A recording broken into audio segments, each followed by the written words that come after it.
They're neck and neck right now in productivity. 26 a game, 0.3 a game. You're not seeing the intangibles. He's a great locker room guy. He has tons of room to He's grow. a glue guy. And he gets the crowd into it. You don't hear the crowd when he gets in the game? That's so important. So he's Taco Fall Jr. Great. I mean, the Celtics were good when Taco Fall was there, you know? They didn't win the chip. They were still didn't get real better good. until he left. But who do you think gave them the locker room culture? Brad Stevens. No, it was Taco Fall. Brad Stevens. You weren't there. You weren't in the locker room. You don't get it. I wasn't. If I could be a fly on the wall and poop on Jason Tatum's head, I would have. You best believe I would have. I would have been flying in his face during interviews, and I'd have been over there on his food, rubbing my wings. And Oh my! You say you're not a Jason Tatum hater, and then I'm just gonna have that I quote. love Jason Tatum. I'm gonna have that quote for eternity. Poop on Jason Tatum's head. It really depends on what these next 5 years look like, but I really think he could get there. Number 5, Evan Mobley.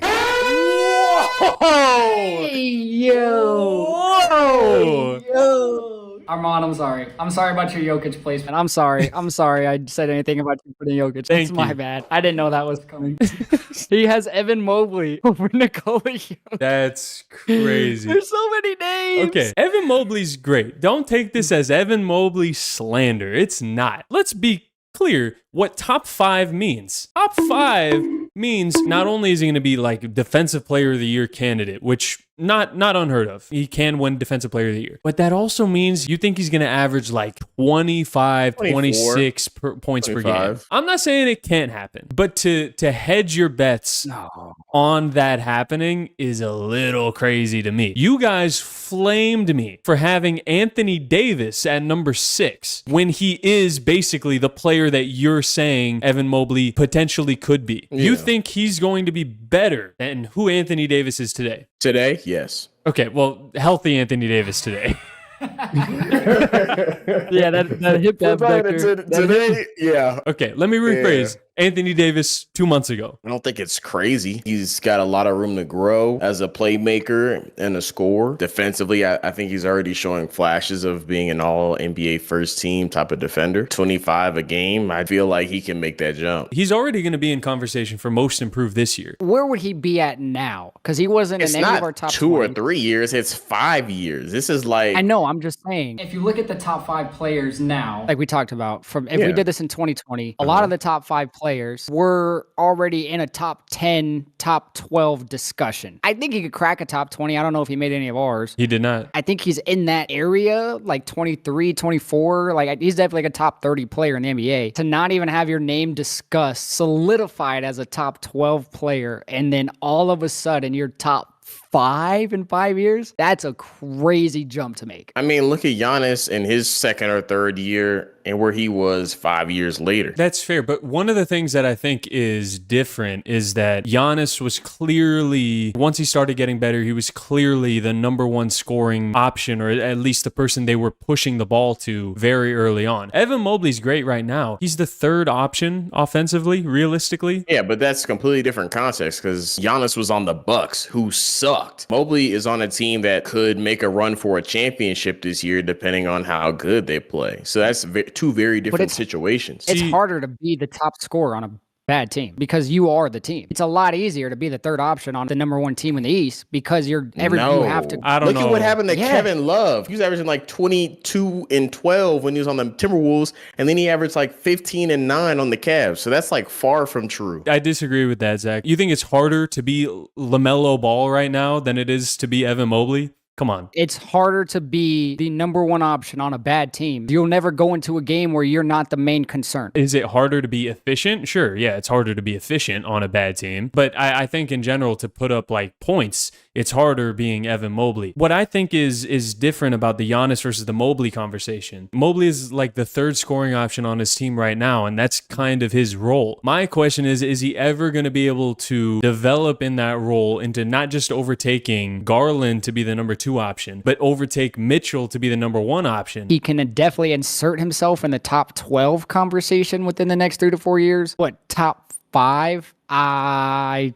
can't see that happening. I can see in a lot of eyes, other people's eyes, where it's like, Evan Mobley. What the hell? No. This has nothing to do with his talent. It's everything to do with his talent. I mean, you have to have top 5 talent to be top 5. Yeah, I love him as a player, but he's not top 5 talent potential. That's all. Yet. No.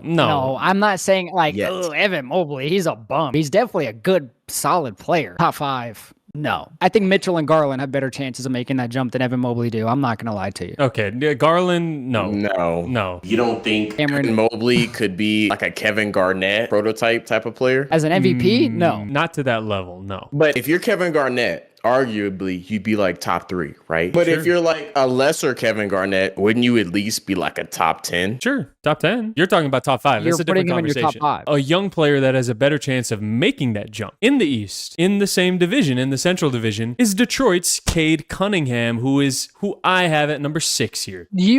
As the Tatum Glazer, you have yet to say his name. As the Green Gooners guardian, you think Cade Cunningham will be better? Yeah, I think one day he will be better. Tatum? I think one day he will be better. In 5 years. Why not? He's already an all-star at this point of his career. He's carrying a team, and comparatively to Evan Mobley, is already the number 1 option on said team. That's not fair. How is that not fair? Because he's a point guard. Point guard's always the number 1 option, pretty much. Unless Nikola you're Jokic is the number 1 option. Yeah. Joel Embiid is the number 1 option. Giannis Antetokounmpo is the number 1 option. Kevin Durant's the number 1 option. Embiid is no option because he doesn't play, first of all. Any other elite big man besides Nikola Jokic plays second fiddle on offense. Think about how many NBA teams have a point guard as a number 1 option versus not. And that's why Cade should be up there. I don't understand why then if that's your argument, why are you saying Cade can't be the guy and Evan Mobley is the guy? Because we don't have an elite big man right now like Evan Mobley. What does that have to do with the rankings? Just because you don't have an elite big man. Exists. Oh, Wembanyama, by the way, was your number 1. Cade is already his entire offense. The best way he can get better is getting better teammates to be a playmaker. Evan Mobley is a young, mobile big man who is really raw in talent and has so much he can still do. Can we go back to the fact that on you had him on your top 20 list, correct? You had Cade. Yes. Did you have Evan Mobley? No. Okay, so I don't understand how this is a ridiculous argument.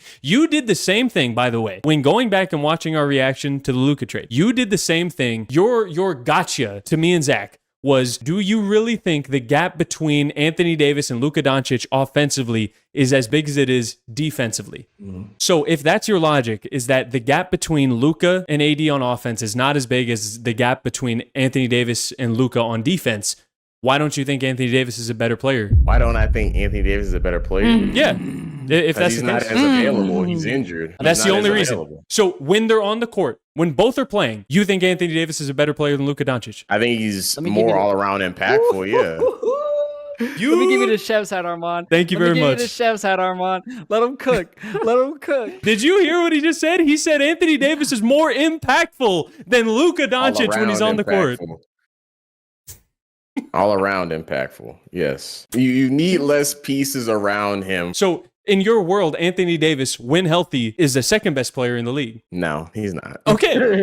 He's not. That's what I thought. There's cognitive dissonance here. Yes, Evan Mobley is a better defensive player than Cade Cunningham. Yes, hypothetically, he could get better offensively, but Cade is a better player right now, and he can only, especially like you talked about, you pair him with better teammates around him, he's only going to get better. Why is there this like ceiling on him just because he's an offensive player, but because Evan Mobley's a defensive player, there's all of a sudden this massive ceiling? Players who start off as more defensive players often take the biggest leaps once they get an offensive bag. Look at Kawhi, look at Joel Embiid, look at who else? Defensive player. He did not start out as a defensive player. Yes, he did. No, he did not. He was always an offensive-minded player. No, on Kansas? Then college? In college. Then he took 2 years off recovering from an injury. He started off as a defensive player, no? No. I think you're confusing things. How many defensive player of the years does Joel Embiid have? How many defensive player of the years does Kawhi Leonard have? 2.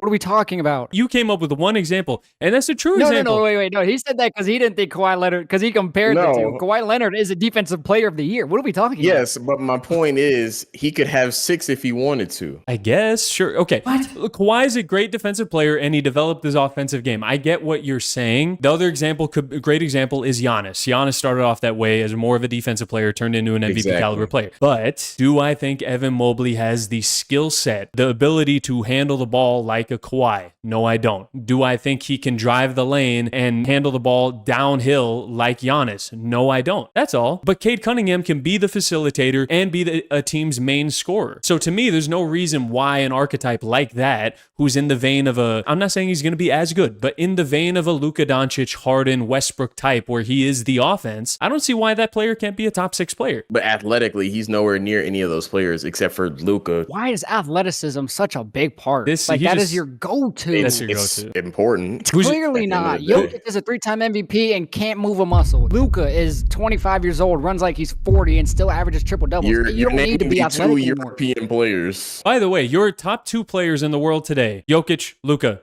unathletic players. But you say athleticism is king. For most players, it is. Okay, but why can't Cade be a Luka archetype where it doesn't? Luka is way slower than Cade, but he's way better at finishing around the rim, a skill set that Cade Cunningham extremely struggles with. Okay, then why can't that be the thing that Cade can get better at then? You said, what can he get better at? He can get better at that. Finishing around the rim? Cade struggles to get to the basket. That's why a lot of times he pulls up for a midi where he goes for a floater because he has trouble getting all the way to the basket. Now that could change again because we talked about him getting better. You bias the defensive players just because hypothetically they could get so much better offensively, but these already good offensive players can't get even more efficient in your world. Number 6.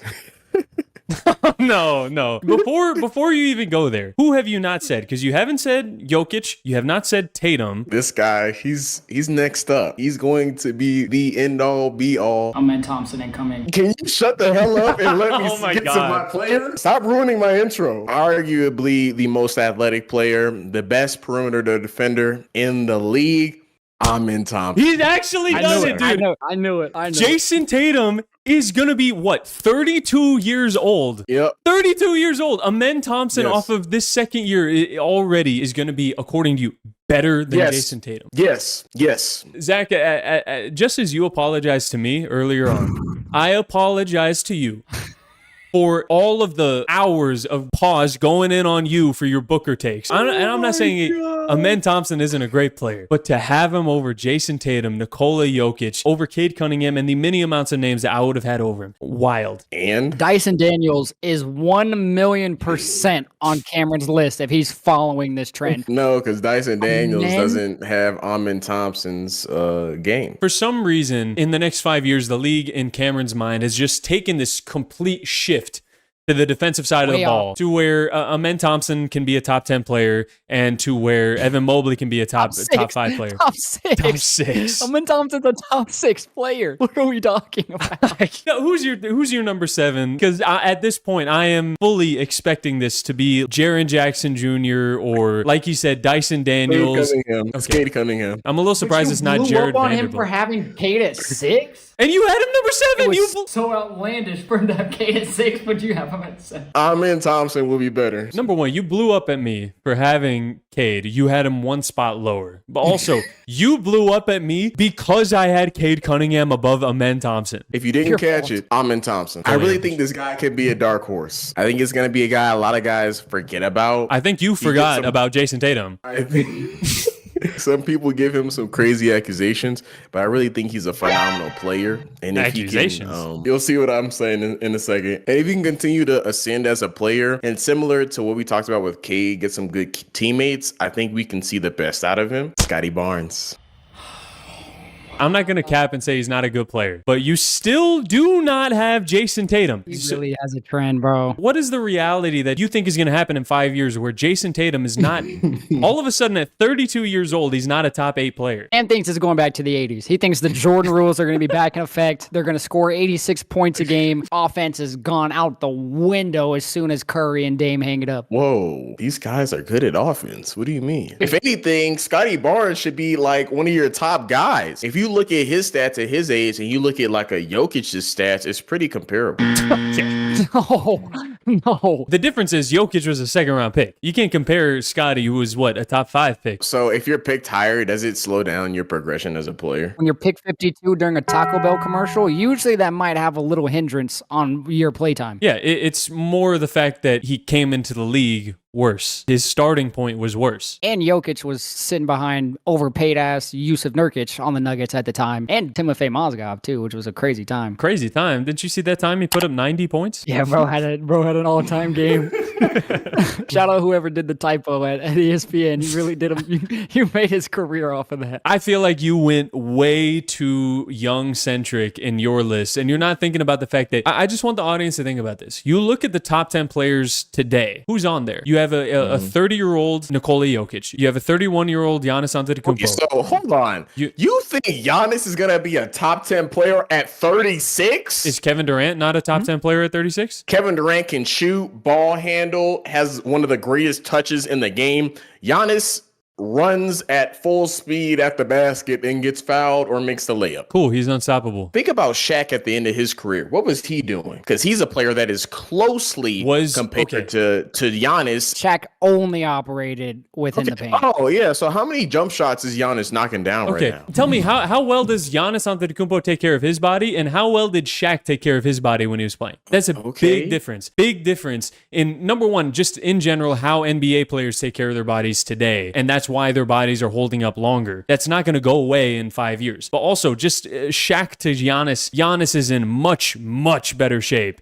than Shaq ever was. That may be true, but you think he's still going to be a top 10 player, being slower, being hypothetically less athletic, and having his entire game be centered around getting to the basket? Yeah, because I don't see... LeBron has lost athleticism. He's still athletic. He's not LeBron. No, he's not LeBron, though. LeBron is one of one. LeBron right now, who is still arguably a top 10 player now, is 5 years older than Giannis will be. You get that, right? Giannis will be 5 years younger than LeBron is right now. Giannis is not LeBron. Giannis is not LeBron. Okay, Giannis obviously is not LeBron. That's not what I'm saying. LeBron has been able to shoot from outside since the beginning. He wasn't always efficient, but he's been able to shoot outside his entire career. Giannis can barely shoot from the free throw line. Here's an answer to your question, Cameron. You said how much jump shots is Giannis taking? Out of the 1,000 jump shots he's taken this season, 40% are from 9 feet and beyond. Shaq's was 98%.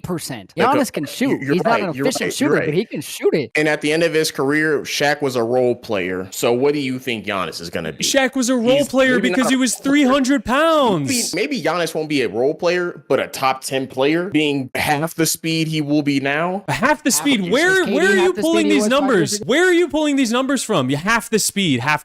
Do you get quicker when you get older? Answer that question. Can you answer me? Do you think LeBron from age 31 to age 36 got half as slow? He's not LeBron. I'm not saying that he's LeBron as a player, but you're acting like LeBron is the only player to ever play to the age of 36. No. He's the only player to be the best player and play at 36. I'm not saying Giannis is going to be the best player. All I'm saying is he's going to be a top 10 player. Hell no. Oh, hell no is what I get for putting Giannis at number 8. You have Amen Thompson at number 6. Giannis is supposed to suddenly get a jump shot at 36 years old. When did I say he was going to get a jump shot? So what is he going to be doing? How is he going to score? The same game that he's playing right now. Maybe develop a jump shot. That would be nice. At 36, when he'll be faster, is he going to get a dream shake? Did I say? Cam, can you answer me this? Cam, can you answer me this? Which one is he going to get to be top 10? Just keep going. I wasn't trying to talk. I wasn't trying to respond to you.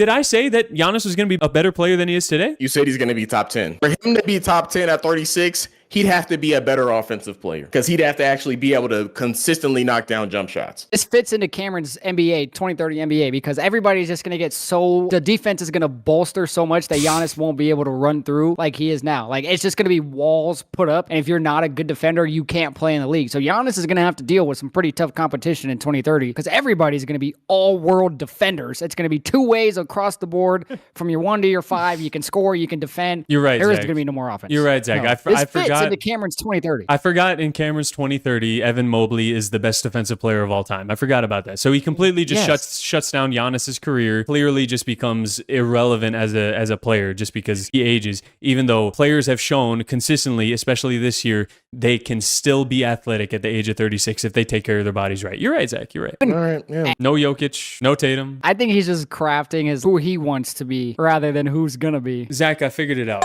You know what the reality that he lives in is? What? He lives in a reality where in, let's say, 3 years at the NBA All-Star game, a plane crashed into the arena. That's what happened. So all of the All-Stars are gone. That's exactly what happened. Jeez Louise. It's brutal, bro. But shoot, with all the planes flying out the sky now, it's not far-fetched. I'm saying, bro. Honestly, you know what? Your reality is a little more realistic now that I have that headcanon. That I see it a little more now. All right, well, why don't I give you my 11? Because I have a feeling this might be a little contentious. And it's not Paul George yet, because I think Paul George is better than this player. I'm going to give you, I already said a nugget last round. I'm giving you another nugget here. It's Carmelo Anthony. Oh, No. What? What's the problem? No. Literally, what's the problem? No. What's the problem? See, Arman, we're taking turns. We're taking turns because Arman wants to be the villain this episode. There's no villain. How is that a villain? I'm seeing how this episode is going to go. There's no way in hell that Paul Pierce and Paul George are better than Carmelo Anthony. You have Carmelo over Paul Pierce? absolutely. No, you guys are crazy. What are you talking about? What are you talking about?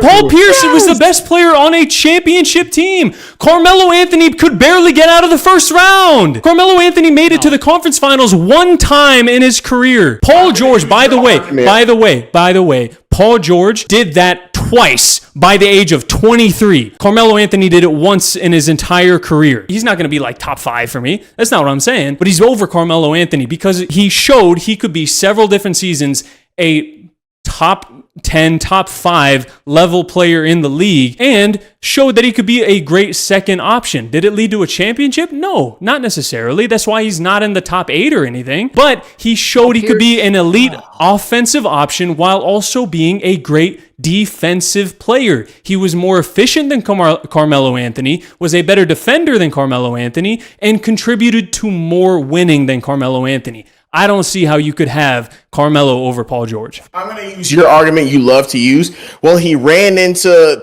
Kobe Bryant all the time in the playoffs. How are you supposed to win if the guy who wins the championship every time you got to run into in the first or second round? You use that argument for Tracy McGrady. Why can't you use that argument for Carmelo Anthony? Let's fact it's check not that. just wait.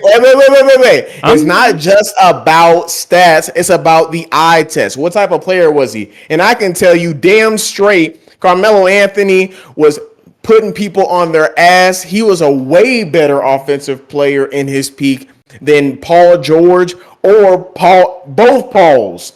Give me any Paul you want to give me from the small forward position. He wasn't better than Melo. There's no way. No. And yeah, was he efficient?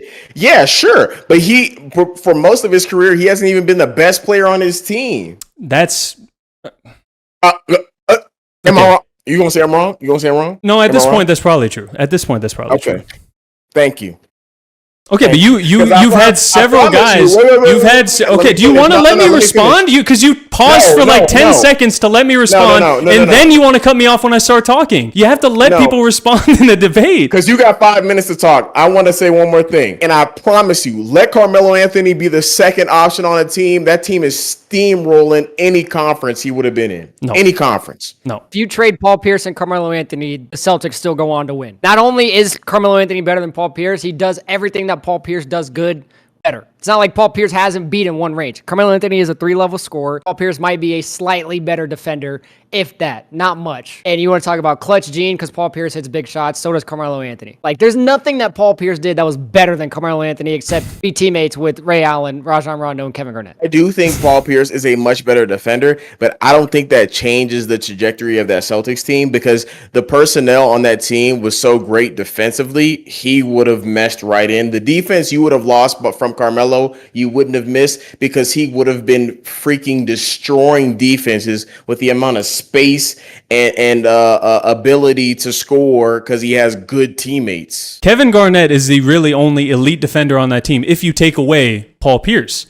If you take away Paul Pierce, Kevin Garnett is like you're relying on him. Rajon Rondo is a pest, and he's a pest and a decent perimeter defender, but you're not going to put him in front of a wing, an elite wing like Kobe Bryant, and expect them to stop him. He's not a stopper. He can get steals, but he's not a perimeter defender like a Paul Pierce can be, who would match up with Kobe. As soon as you get rid of Paul Pierce, that's what I'm saying. As soon as you get rid of Paul Pierce, who's the matchup with Kobe? It would be Carmelo, because Ray Allen is an even worse defender than Carmelo Anthony. You're going to get the same results. Kobe Bryant's going to score on Carmelo like he's going to score on Paul Pierce. That really doesn't move much of the needle. That did, because Paul Pierce, and this is an under-talked about part of the 2008 run, he was in hell for a lot of it. You can see it even in Game 7 when the Lakers won in 2010. He was incredibly inefficient. He was in hell because he was constantly hounded. If it's Carmelo Anthony guarding Kobe Bryant, he has a much easier time. Number one, in 2010, the series doesn't go to Game 7. And I don't know how 2008 works out if Paul Pierce is not on that team. Yeah, but you can go back and listen to even stuff that Kevin Garnett talks about not fearing LeBron because he said he can't beat all five of us. The Celtics didn't play individual defense. They played a unit defense. So yeah, is Paul Pierce a better individual defender? Take your pick. But you slide Carmelo Anthony into that now becomes a defensive unit. So it's still a good impact. No, it's not because you lose your defensive identity when you add another solely volume scorer to the team. That's not a good defender. Just because you plug a guy into a defensive system does not make him a good defender. Are we going to sit here and act like Carmelo Anthony was just a doorstop, like he could play zero defense at all? I didn't say that. I said he was a better defender than Ray Allen. But at that point, you have two wings who are, by definition, not good defenders. I didn't say he was a horrible defender. I didn't say he was a turnstile. Let me ask you this. When you put good defenders around Karl Towns, did he look like he was a good defender? How did it look in the playoffs? He guarded his position. He guarded his position. It didn't look good. It looked good good on defense. It looked good in the middle of the season. It did not look good in the playoffs, and that's when it matters. Yes, it did. No, it did not. They lost because of his offense. They didn't lose because of his defense. It was a combination because he wasn't good defensively. Carmelo Anthony ain't gonna have that problem because he getting straight buckets. He getting buckets. Yeah, he got buckets on every team that he was on. You go to the Knicks, which were his best seasons. He got buckets. They never got out of the first round. Who else was there? Like, what do you want him to do? Iman Shumpert supposed to get them over the hump? Because I can tell you, Rajon Rondo was probably better than anybody else on that team, except maybe Stoudemire. But he was never available because he was injured. I'm not saying those teams are Ray good. Allen's better, Rondo's better, and Kevin Garnett's better. There's three players that Paul Pierce played with that are better than anybody that stepped on the floor in New York with Carmelo Anthony. I'm not saying those Knicks teams are good. That's not what I'm arguing. All right, but again, you can't make this argument sometimes and then hold it against players other times, because you were making this argument for Klay that it's not his fault that he played with Steph and that's why you had him that high. And then when it applies to Paul Pierce, it's his fault that he played with Ray Allen. It's his fault that he played with Rajon Rondo. It's his fault that he played with Kevin Garnett. I'm not blaming him for that. I'm just saying I disagree that you're taking Paul Pierce over Carmelo Anthony. Can I ask you, is Klay Thompson above Paul Pierce? Good question. Hell no. This is not a question. I'm gonna answer that for you. Hell no. I guess this is a great segue into it, because at number 11, do you have a Celtic and it's not Paul Pierce, it is John Havlicek. I don't got a problem with it. I'm just surprised you put that much respect on his name. Cam, you still have not said him, right? Who? John Havlicek, the name that we just said right now? I haven't. Is he coming up soon, or is this like a Klay? Is this like a Klay Thompson situation where he's like number 6, or what's the situation here? I'm gonna be honest with y'all. John Havlicek ain't here, bro. He's not here. He's not here. He's at home somewhere, but he ain't here. That's crazy. He ain't here. That's crazy. I get the old head disrespect sometimes. That's a bridge too far for me. What? What? What? Zach, no. Don't even try and act surprised, bro. You disrespect old heads as a pastime. I didn't leave an 8-time NBA champion off the list. Now, Paul Horizon being left off this list, yeah, sure. Kick rocks, buddy. You played in the 40s. Makes sense. John Havlicek, who played after a guy that I'm assuming is coming up on your list here very shortly, an Elgin Baylor, who was still playing when Elgin Baylor was done, but yet you have an older player. Come on, bro. No. I'm not even gonna weigh the the amount of championships that he has too heavily because, we know the teams that he played for. But also, 11-time All-NBA, did also win 2 championships without those super stacked Celtics teams. Won 2 of them in the 70s. I can't leave him off the list, bro. There's no way he's not on the list. And now if you put him at 15, I got you. I'm like, okay, yeah, makes sense. Come on, bro. Come on, man. Hey, I'm gonna run it back. Golf clap. You're stealing a Zach set from last episode. I'm so happy for John Havlicek and his 8 championships. I hope he still gets to see him on a regular basis, but he isn't going to see this list. I'm so sorry. Oh, that's crazy disrespectful. Are you saying that because he's dead? Is that why he's not going to see the list? That's fucking crazy. Is he really? Yes, Yes, he's dead. Yeah, he died. That's crazy, Cam. I can't believe you would say that. There was only 5 good players. There was only 5 of them. It was Wilt, it was Baylor, it was Russell, it was Jerry West, and it was whoever else could slide that 5th one. And there were 12 teams. There were 12 teams. And look, that's why it's not like I have him. That's just not true. That's why it's not like I have him all that much higher. I have Elgin Baylor at number 6. Okay. Bro, a top five MVP voting was a participation trophy back then. Bro. Come on. You just got that for suiting up.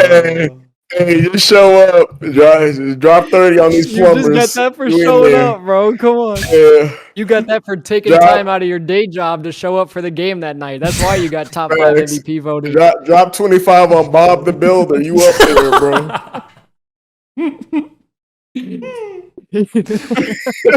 Oh, man. Oh, God. Oh, man, that's too funny. God. So you have Elgin at 6. Me and Cam have Elgin at 7.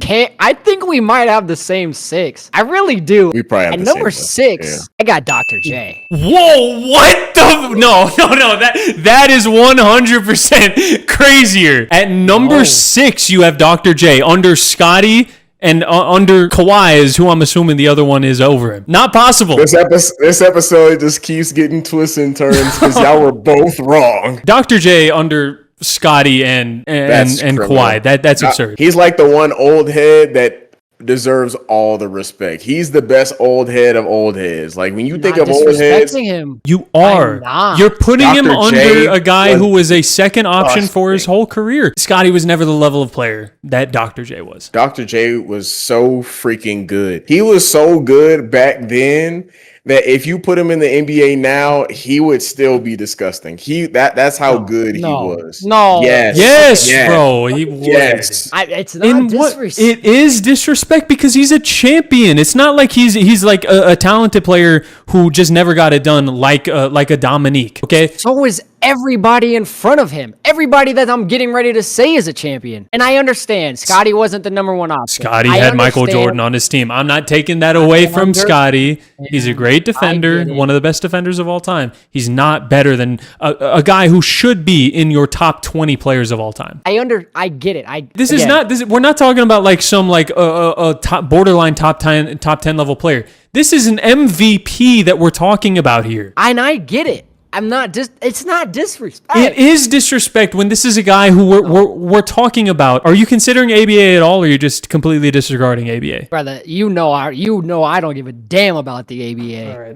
Okay, look, it doesn't even matter because as soon as he enters the NBA, he's 5th in MVP voting. He's a top 5 player in the league as soon as he moves from the ABA and they merge. Again, they only had 5 good players. This is not the 1950s we're talking about. This is the 70s.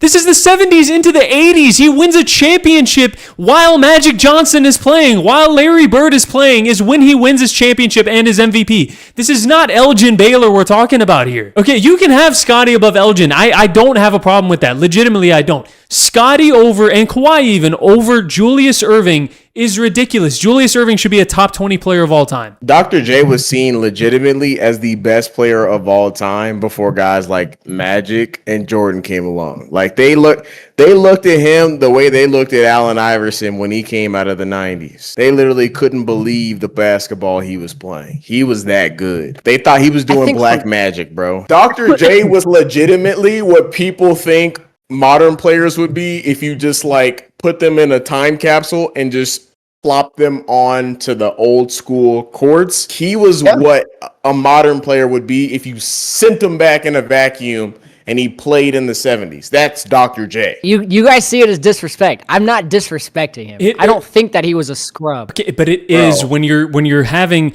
legitimately an MVP and a champion and the best player on the championship team under a guy like Scottie Pippen or under a Kawhi Leonard who has been a similar level of player, but for nowhere near as long. I can give you Scottie. I can give you that. I understand that argument. I will not give you Kawhi Leonard. Dude, I don't. Yes, not only is he over both of them, this is another one of those gaps where it's not close. It is a solidified top 4 that we should have had. Well, we don't. I can give you Scottie. I can give you that argument for sure. I don't need you to give me shit. I do not agree on Kawhi Leonard. Brother, he was a top 5 player for essentially his entire career until his last 3 seasons in the league. Pippen is not over him. Kawhi is not over him. Maybe if you want to say Kawhi's peak is higher, that's an argument. Career-wise, it's not close. I'm not giving you Kawhi Leonard. Kawhi Leonard has been one of the best defenders to ever play the game of basketball. He's a 3-time NBA champion on 2 separate teams after his career was sent to die in Toronto, where he literally took the Raptors all the way to an NBA final. He's a what? He's 3. He's 2 in San Antonio. No. He is 2. No. 2-time champion. He's 2. He's a 2-time NBA champion. A 2-time finals MVP, where he won his one in San Antonio, then goes where he's not supposed to succeed in Toronto, getting swapped for DeMar, because DeMar could never get him over the hump, and he takes him to the NBA finals, and they win it. I don't and agree he's also with that one of the best. narrative you just put out there, because nobody believed Toronto had no chance. Toronto was always on the cusp of it, but Toronto was never getting over the hump with DeMar DeRozan. Yeah, and the conversation constantly was, oh, now that they have Kawhi Leonard, this is their year. This is their year to do it. No. It was still Golden State. It was still Kevin Durant, Golden State Warriors to win it. Well, yeah, and they would have. They probably would have if Kevin Durant and Klay Thompson don't get hurt. They probably would have. But that still was the narrative. The narrative was they're all in. Yeah. They might not even get another chance with him, which they did not. This is their run to win a championship because they were still a competitive team in the East without Kawhi, with a DeMar. Kawhi's clearly an upgrade over DeMar. That was obviously their championship team. And realistically, they probably would have run it back. The reason why I would still take Kawhi Leonard, the argument can be, yes, I do think Kawhi had a higher peak. And yet the tail end of his career definitely is not helping. The injuries is not helping his case at all. And I get that. I understand that for sure. I think what Kawhi has already done in his career, with the 2 NBA finals, with the 2 finals MVPs, with the 2-time defensive player of the years as well. I think that is more impressive. Again, I think he did it against tougher competition. I think he was guarding guys that were more talented, and he was locking them down. That's why he's a 2-time DPOY. How many years of his career was Kawhi a top 5 player? I'd say maybe 5. I'd have to look at it year by year, but yeah. Off the top of my head. That's what I would say too. 2015-16 Spurs is when he starts getting in MVP conversations. That's his second DPOY. He has one year after that with the Spurs that's the same level. Then he has that year where he's injured and sits out until he gets traded.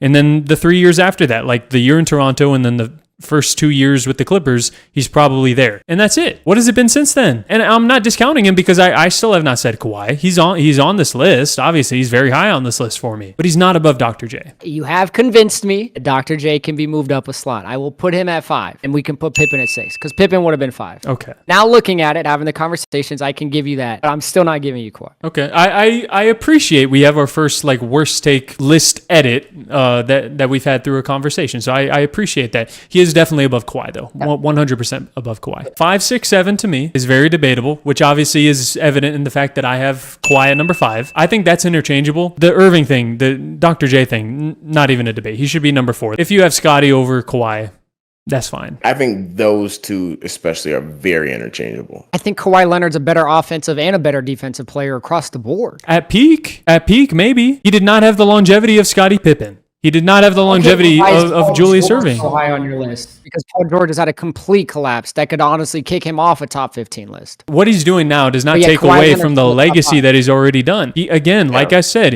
But it is for Kawhi? No, I'm not saying it's taking him down rankings right now. I have him at number 5 based off of what he did in his prime. But again, the prime didn't last long enough. If it extended, he possibly could have passed Dr. J. That's a possibility.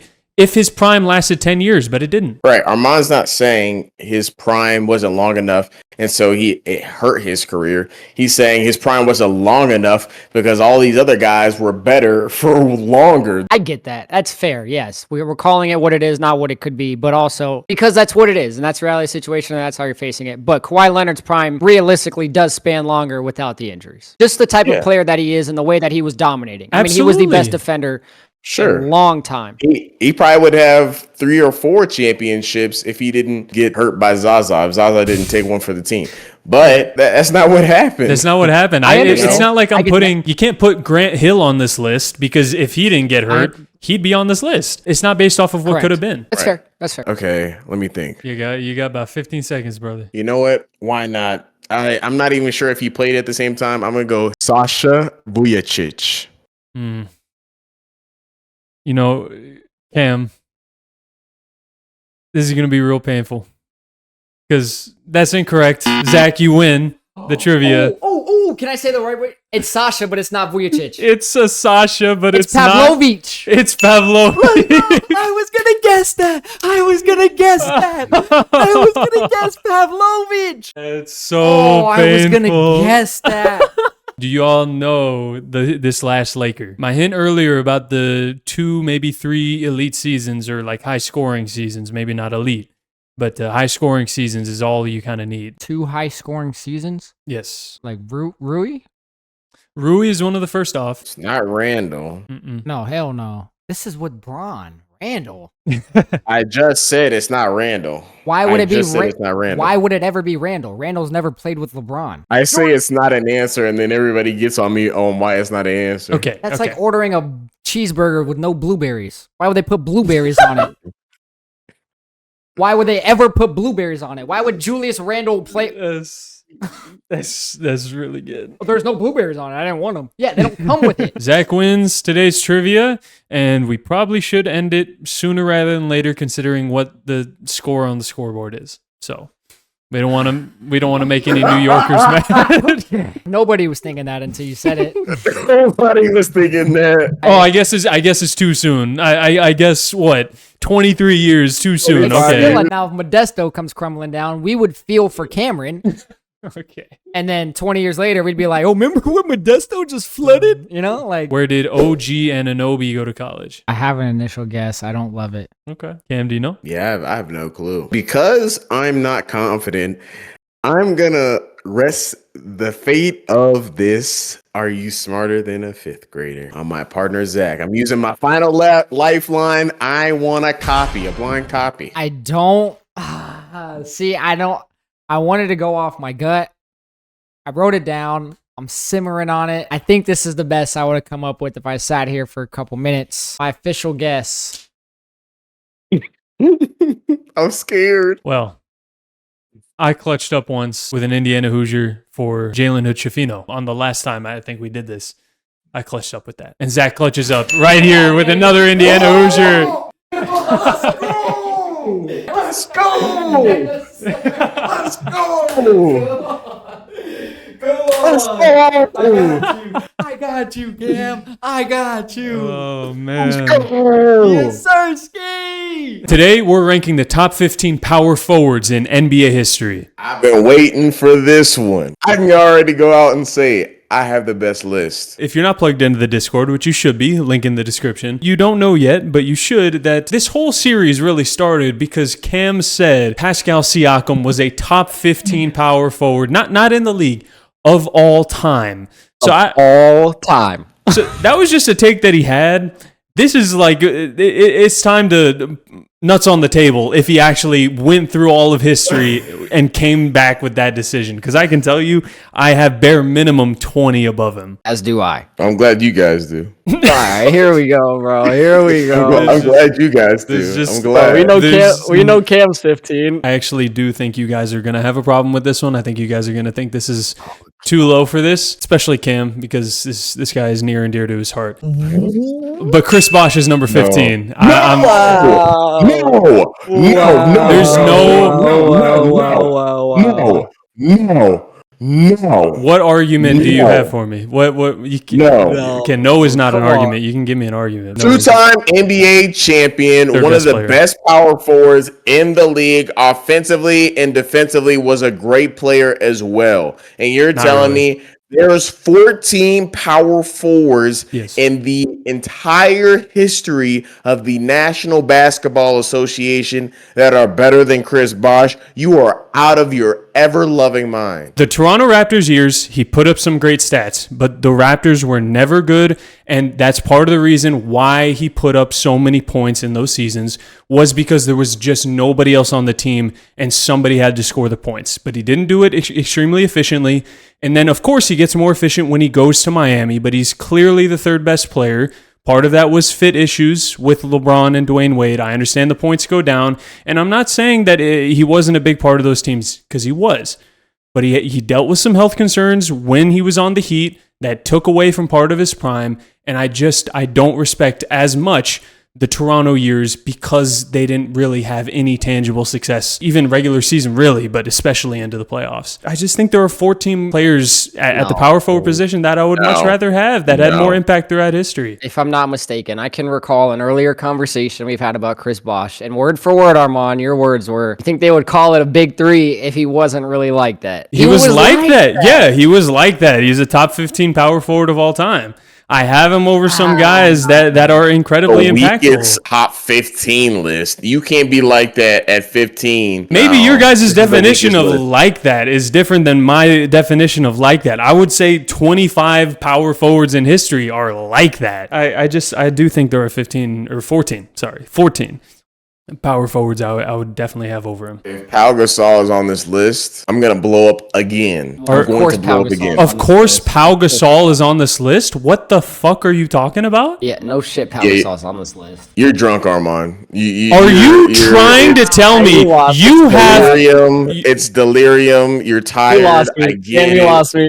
You had me, then you lost me, Cam. Brother, you had me, then you lost me. What are you talking about? Are you trying to tell me Chris Bosh is above Pau Gasol? You're so insane, yes, bro. He is. No, yes, he is. This has gone to a complete extreme I didn't expect. Somehow now you are the biggest homer of your team, above the biggest DBook Glazer on the planet. This is the most insane thing. I would prefer Zach's ranking of Devin Booker at 13 to you having Chris Bosh above Pau Gasol. Love that for you. His take is more reasonable than that. Okay. First off, why am I catching strays for having for liking Devin Booker in his game? You can like his game. He shouldn't be a top 13 shooting guard of all time. He's the top 15 shooting guard. But we're not doing that list. We're doing power forwards. So back to the conversation at hand. Cameron, you had me. I don't think Chris Bosh should be at 15. And then you lost with the power. Yes, Pau Gasol. Now, these are two names that will be said. I don't think it's a crazy gap, but I do think Pau Gasol. I think it's a crazy gap. I'm not even joking. I think it's a crazy gap. Not a crazy gap. It is a crazy gap. They had a same trajectory, sure, except Pau Gasol was the number 2 option instead of the number 3 option. And both of those stages of their careers, Pau Gasol's was much longer. The Memphis tenure, where he is the number 1 guy in Memphis on a bad team, was a lot longer of a stretch than Chris Bosh's run in Toronto. And then he gets to the Lakers, where he becomes a much more of an efficient player. That stretch is also a longer time than Bosh's peak in Miami. And on top of that, Bosh's tenure, unfortunately, again, extremely unfortunately, comes to an end in Miami sooner than it should have. So is Chris Bosh's fault he had blood clots? Is that what we're... Are we just not taking into consideration what their actual career was? I told you it's... I'm looking at what their career was. Okay, actually, I told you it's unfortunately... comparable. They're not, because again, like I said, his career was much longer. I did not blame, for the same reason I did not blame Kawhi for having the injuries. I'm never blaming a player for getting hurt. That's an insane takeaway from what I'm saying, that you know that's not what I'm saying. What I'm saying is I'm basing it off of what their actual career is. And Pau Gasol's was just longer at a similar peak, and I think even higher. Pau Gasol's Lakers tenure lasted longer, on top of which he even goes to Chicago and then San Antonio, where he is still a good player. He's an all-star level player, even in Chicago. That's so awesome, man. Chris Bosh is still better. He's not, let me tell not you, even close. and you talk about him being you talk about him being a second option. Well, if you look at their career stats, Chris Bosh and Pau Gasol dang near have the exact same stats. Plus, Chris Bosh is a much better defender. He could switch onto guards. He could guard. He is big not men. a much better defender. Yes, he is. Yes, he is. Who do you think Pau Gasol was? Pau Gasol was a rim protector. He was okay. I wouldn't go as far to say he was Chris like Bosh an elite rim could guard protector. big men, and he could guard in space. Pau Gasol could never guard in space. You could never tell me he could guard in space. And on top of that, Chris Bosh was a much better three-point shooter. Pau Gasol didn't get a shot until the very end of his career. Chris Bosh has always had a strap. Literally, until his last 3 years of his career, Chris Bosh never shot more than one three-pointer a game. So don't tell me he always had a strap when he's not shooting more than one three-pointer in a game. Pau Gasol shoot from three? 25%, 17%. Literally, 0%. what does it matter when you're trying to... I'm not even bringing up Pau Gasol three-pointer versus three-pointer. You're arguing Chris Bosh was an elite... You're right. Okay, but you're arguing that Chris Bosh was an elite three-point shooter when he shot one... Can I finish my goddamn sentence before you cut me off? You do this every time. Because you're saying something that isn't true. I'm literally reading the stat page as it is. Chris Bosh shot one three-pointer or less his entire career until his last 3 years of his career. So unless you're arguing that's peak Chris Bosh. I said he's a better shooter. I said he's a better shooter. You said three-point shooter. I can run the tape back. You said three-point shooter. Chris Bosh was a much better three-point shooter. He is a better three-point shooter, but I'm arguing he's a better shooter all around. That's his game. That wasn't Pau Gasol's game. Chris Bosh is better. But anyway, I'd love to get to my number 15 finally and be able to say what I was going to say. I would just like to actually go off of what their actual stats were, and then rather than you just coming up with statistics that you wish were true but are not. You said he was a great three-point shooter, and he's not. Also, by the way, at peak, Pau Gasol had more defensive win shares per year than Chris Bosh did. But this is what he loves to do when he doesn't have an argument, by the way. Go watch them both play defense and tell me who's a better defender. You're picturing what you wanted in your mind. I'm going off of what the actual advanced stats say. So you trust who you want to in that argument. Constantly shared the court with Kobe Bryant, who was an all-defensive candidate like every year. This dude's trying to say he constantly shared the court with Kobe Bryant. That's the reason. And LeBron James, Dwayne Wade acting like they're horrible defenders. No, I'm not acting like that. Won their first championship without Ron Artest, by the way. Perimeter defenders in front of him. Won their first championship without Ron Artest. Again, what he loves to do when he doesn't have an argument. Let's move on because we're wasting time, and I haven't even said my 15 Again, what he loves to do when he's going having an argument. Just try to move on. I'd love to finish what I'm saying, Arman. Can you not interrupt me, please? Thank you. At number 15, I have Pascal Siakam, baby. Pascal Siakam. Spicy P is getting hot in here. You're off to a horrible start this episode. Let's go. You're off to a horrible start. Yes, sir. I don't even know where to begin of why I have to defend Pascal Siakam not being top 15 power forward of all time. I don't even all I can say is no, he's not. And that's just it's clear as day. What's the defense here, Cam? Spicy P is a phenomenal player. He has one of the toughest rings in NBA history. No, he does not. No, he doesn't. No, he does not. Honestly, one of the toughest rings. Number 10. He never won a championship, but God, he was a monster. Chris Webber. This is what I'm feeling. That's who Zach was talking about. That's who he left off. I hate you. You are not serious. No. I can't believe I've swung from the reaction I had to LaMarcus Aldridge was I thought they're going to be the biggest. And you leave Chris Webber off the list.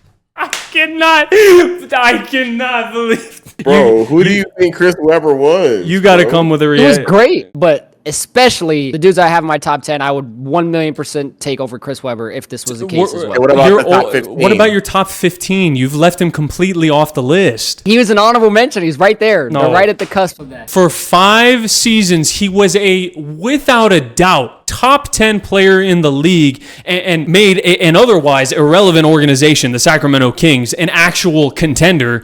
Probably, and again, this is me not being a biased Laker fan. I can tell you for real, they probably should have made the NBA Finals because we know that game was probably a little rigged for the Lakers to continue that dynasty. They probably should have gone to the finals. Which, by the way, if they go to that finals, they're blowing out. I don't even remember what year that was. Was that the year the Pacers or the Sixers? Either way. Whoever's coming out of the East that year, they're blowing them out. Yeah. That was the consensus, was whoever came out of the West was going to win that finals. Be honest, none of these dudes, outside of a few that you've already said that are too low already, ever peaked as high as Chris Webber did. Everything that you said is very factual. All reasons why I wanted to put him on this list. He had a good peak. He had a 5-year stretch where he was that guy. And like you said, Arman, you want your guy, you want to be able to take a player to be the best player on your team. But him being the best player on his team didn't go anywhere. He didn't get anywhere. But he would. No, he did, though. He was one of the Kings were not some fluke run to the Western Conference Finals. They were the number 1 team in the league that season, or at least in the West. And the East was weak that season, so they must have been the number 1 team in the league that season. They were incredibly deep, and Chris Webber was their bona fide, undisputed best player on the team. If Tim Donahue's not the ref for that Game 7, they probably go to the NBA Finals and they win a championship. Going back to your argument for Chris Bosh, Pau Gasol, we're talking about what actually happened. Could that have been the case? For sure. And if that's the case, we are for sure talking about Chris Webber on the list. That circumstances is actually what happened. How many times did he get to the Western Conference Finals? I believe only the once. So if we're crediting going to the Western Conference Finals. Okay, he also played for the Kings, bro. It's the worst franchise. We can't sit here and say, well, if he was on a better team or if he was this, he wasn't. That's his career. He had a great 5-year stretch. It's not like it was just that 5-year stretch. The years before that, too, were very good. He was Rookie of the Year, and then the 4 seasons leading up to that 5-year stretch still averaged 20 points per game. We're talking about that 5-year peak where he was legitimately a top 10 player in the league. Before that, he is still like a top 20, top 15 player in the league. He was a 5-time All-NBA player. I will give him that. As the number 1 option on the team for the Kings, which he was a great player on a bad team for the majority of his career, except for the year where they went to the Western Conference Finals. No, they were still a good team, even if they were not getting the Western Conference Finals. They made the playoffs every season in his prime. This is not like they had a 1-year wonder Cinderella run like the Atlanta Hawks. They were a good team. You're talking about him like he's Paul Millsap, bro. This is not... I'm not talking about him like he's Paul Millsap. I mean, you don't have Chris Webber on your list and you don't have Paul Millsap either. So as far as I'm concerned, they're both unranked. All right. So you know what? Right. And I don't have Pascal Siakam on here either. So they must all be on the same level. I mean, let's be real. Pascal Siakam's not on this list. Pascal Siakam's closer to Paul Millsap than he is to Chris Webber. Let's be real. Nah. I will give you that. Can I ask you, Webber versus Stoudemire? See, that's it right there. The fact that you're considering Webber versus Stoudemire. First off, you picked a player that I grew up watching. I'm going to take some time to think about that one. Because there's bias involved. That's okay. There's not bias. Amari Stoudemire was great. Not Chris Webber level great. That's what I'm saying. But obviously, we already know your son's biases here. You had Devin Booker on the shooting guard list. You had Steve Nash as a top 4 point guard of all time. Insane. Don't try to cover your ass now. By the way. I did a ranking that you're not going to be happy with, Arman. I just looked. I don't know what you could do now that's going to make me unhappy, honestly. So at number 7, I go back and forth between the two. And I honestly, I probably shouldn't. I think it's a clear cut who's 7, who's 6. At number 7, I do have Arman's boy, Anthony Davis. I have the same thing. I have Anthony Davis at 7, Zach. Okay. Yeah. I mean, I go. That's a good thing, though. Considering you guys have the 13 lover still on your list, I don't know why you guys would think I would be upset about Anthony Davis at 7. I really don't. I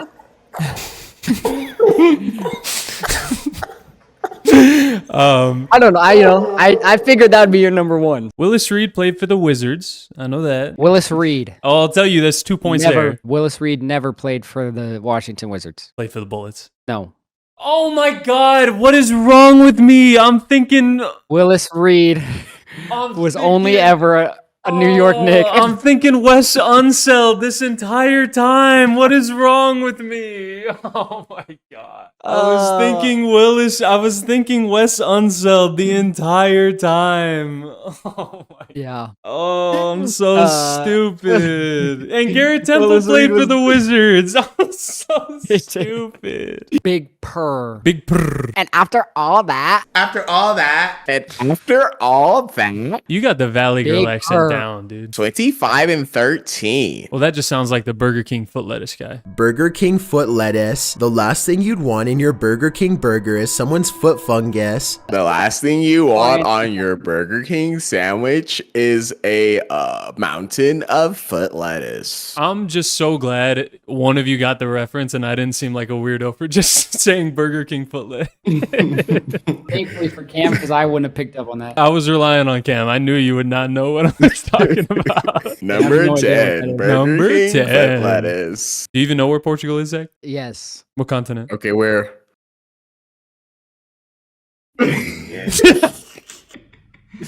This isn't a geography test. What continent? What continent? What continent? This isn't a geography test. What It's continent? What continent? on Earth. What continent on Earth? I mean, there's only 7, Zach. You got a 1 in 7 Well, we chance. can take out North America. We can take out Antarctica. We can take out Africa. You sure? You sure? Yes. Portugal is not Africa. Africa or not Africa? Not Africa. I mean, it's got to be South America, right? Or is it Europe? Oh Is it Europe? my God. Bro, He's done it again. He He's done it again.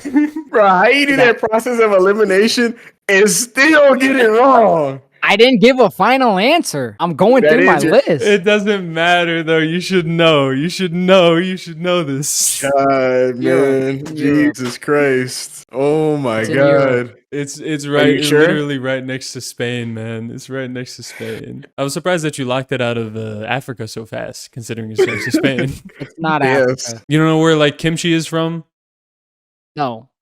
brother? Come on. You don't know like where K-pop is from? Korea. Okay. North and South. Okay. All right. Which ones are allies again? Ooh.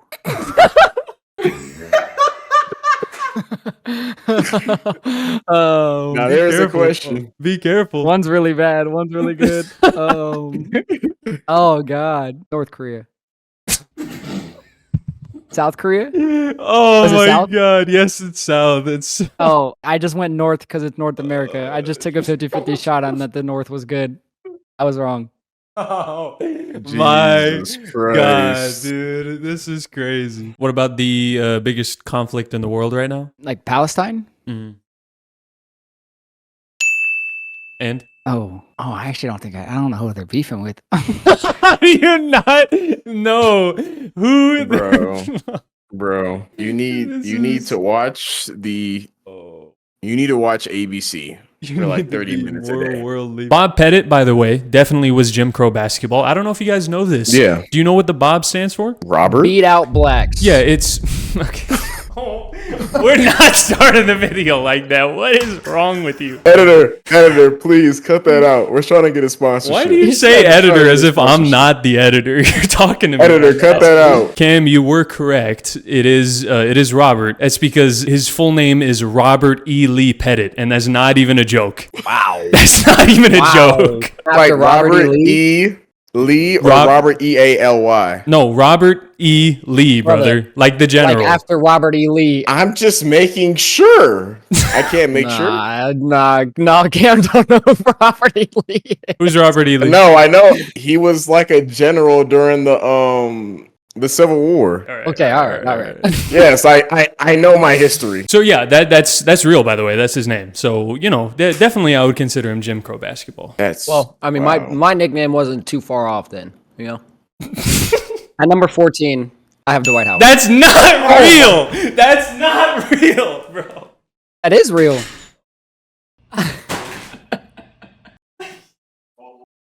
Cam, was- come on. again. I need you back Again. here, Cam. I have a headache, dog. I have a headache. Bro, I don't know how we start on such a similar page then Zach's just like, nah, I'm gonna do my own thing. It just fucks the entire list up. I mean, just takes the paper shredder just down the drain. Do I get a chance to defend? Go, yeah, give your argument. Go ahead. This is kind of like the first current player-ish in this era that I disrespected. Dwight Howard, don't get me wrong, was fantastic. He was the best center in the NBA for several years. He ran into some tough competition in the East, which is why he couldn't get over the hump when he was with the Magic. But as the best player on his team, he wasn't producing rings. He wasn't producing wins. Got to the finals again. But when I want to bring up my players getting to the finals, and it's like, oh yeah, whatever. Dwight Howard was great. He had a lot of help, but he couldn't do it. Couldn't get him over the hump. Until he was on a super team. A lot of help in terms of led you to the finals is still top 5, by the way. What was his team with the Magic that you say got a lot of help? Rashard Lewis, Mikal Petrus, and Jameer Nelson. That's a lot of help going up against Kobe and Powell. Come on. Yeah. Do they even have Hito Turkoglu? I think they did. Yeah, Turk was there. Hito Turkoglu. Turkoglu was solid. There are not 13 centers better than Dwight Howard all time. I'm sorry to tell you. Not even close. There's just not. There are. Can I ask you a question? Dwight Howard or Carmelo Anthony? That I was about to say the same thing. Yeah. The fact that you have to think about that is why this is crazy. Not even close. Because not even close. You have Carmelo Anthony on a pedestal, but Dwight Howard was a way better player than Carmelo ever was at his peak. Than he ever was. That's not even close. Without a doubt, for his peak, for 5-6 years, the best defensive player in the league, no doubt about it, and was still at the same time a top 10 player offensively in the league. Incredibly dominant on the offensive side of the ball. In playoff situations, they had to foul him. I'm not saying he was Shaq level, but they were fouling him like he was Shaq. Your 15 was Joel Embiid. Career-wise, I think he's closer to Patrick Ewing than he is to Joel Embiid. No. Absolutely. Absolutely. Yes. He was a phenomenal regular season player. You got it. I'm not letting you define him as a regular season player. I'm sorry. He beat LeBron James in an Eastern Conference Finals series. I'm not letting you say he's a regular season player. One time. How many other people have done it in the history of ever? Beat LeBron in the playoffs? Obviously, it's some of the greatest players of all time. It's Steph Curry. It's Kevin Durant. It's at least when we're talking about the best player on the team, right? It's Kevin Garnett and Paul Pierce, and it's Dwight Howard, man. Yep. And it's Dwight Howard. It's Nikola Jokic too, by the way. It's Nikola Jokic. These are some of the best players of all time, and you're calling him a regular season player. If we're now classifying a trip to the NBA Finals as the best player on the team as solidifying your legacy, then I want all apologies on Devin Booker. I want every single apology. No, you cannot be arguing that Devin Booker isn't Dwight Howard. Yeah, you cannot be arguing that Devin Booker is the same talent level as Dwight Howard. Beat LeBron in the playoffs, didn't he? Devin Booker's in that. And Anthony Davis got hurt, by the way. Also, Chris Paul might have been the best player on that team. Just saying. No. Yeah, he definitely was. Chris Paul is one of the best players of all time. You just said he led y'all to the finals. You don't lead somebody to the finals without being the best player. You having Willis Reed above Dwight is fine. Like you said, 2-time MVP, 2-time finals MVP, 2-time champion. I think he's a 2-time MVP, right? 1 regular season MVP. Really? Okay. I don't have Willis Reed. What are you talking about? How are you just... Come on. No. I don't have Willis Reed. God. I look closely. I'm like, Dikembe Mutombo over Willis Reed? Yes. Come on. You looked closely and went, nah, I'm taking Dikembe. Brother, I'm come on. He's an MVP, a 2-time champion, and a 2-time finals MVP. Dikembe is not even close to this dude. And guess what? If Willis Reed played against Mutombo, he'd be in jail. He'd be in Alcatraz. No. He's putting up 5 points. Is this how we're doing this? You've become Zach now? You're not going to have Willis Reed. I mean, you're not going to have Bill Russell on your list at all now then? Hold on. He would have how many? What do you think Willis Reed averaged for his career? Just a question. Bro, he averaged like 26. Okay, that's higher than that's way too high. That's way too high. If he averaged 26, and you had Dikembe Mutombo above him. At his peak. Hold on. Time out. You thought this dude averaged 26 and left him off the list? What? He averaged 20 at his peak. He averaged 20. But if you thought he averaged 26 and had Dikembe over him, that's insane, dude. You heavily value guys like Draymond Green and Dennis Rodman. Robert Parrish played a much larger role than those guys. He was fourth in MVP voting. Whoa, what do you mean? Whoa, he's fourth in MVP voting, seventh in MVP voting another year. Yeah. He was top 15 in MVP voting 5 different seasons. Draymond Green and Dennis Rodman don't touch Robert Parrish. Don't sniff him. Couldn't even walk up and say, "Hey, can I get your autograph?" That's how far away Robert Parrish is. Okay. Now you're disrespecting. No, okay. You were toting the line and you just crossed it. You did that for a reaction and you got one. You're drunk. You're absolutely drunk. A much better role? Much better role. No, he's the third best player. Third best player. What are you? You're on this Draymond Green stand shit. He's averaging 20 points a game at his peak, bro. Draymond's game was an offense, so he's not going to be the offensive player. Again, glue of a team, Draymond Green. They don't win any of those. That's nice. Do they win without Parrish? Probably not. I won't even. Mr. Triple Single. At number 12, do I have Wes Unseld. Over Dwight Howard? Come on, man. Bro, I talked about this before we even did it. We were on the phone talking Zach, about this. you talk about old heads, right? You said he was playing against plumbers. What do you think the highest average Wes Unseld had in his career? For points? Yeah. 18. And that's better than Dwight Howard to you? What was Dwight Howard's highest average? 22? Probably like 24, I would say. 24, 25. I mean, I can look right now. Wes Unseld, best 23. player on a championship winning team. Now, granted, it was 23. It was later back in the day. Finals MVP,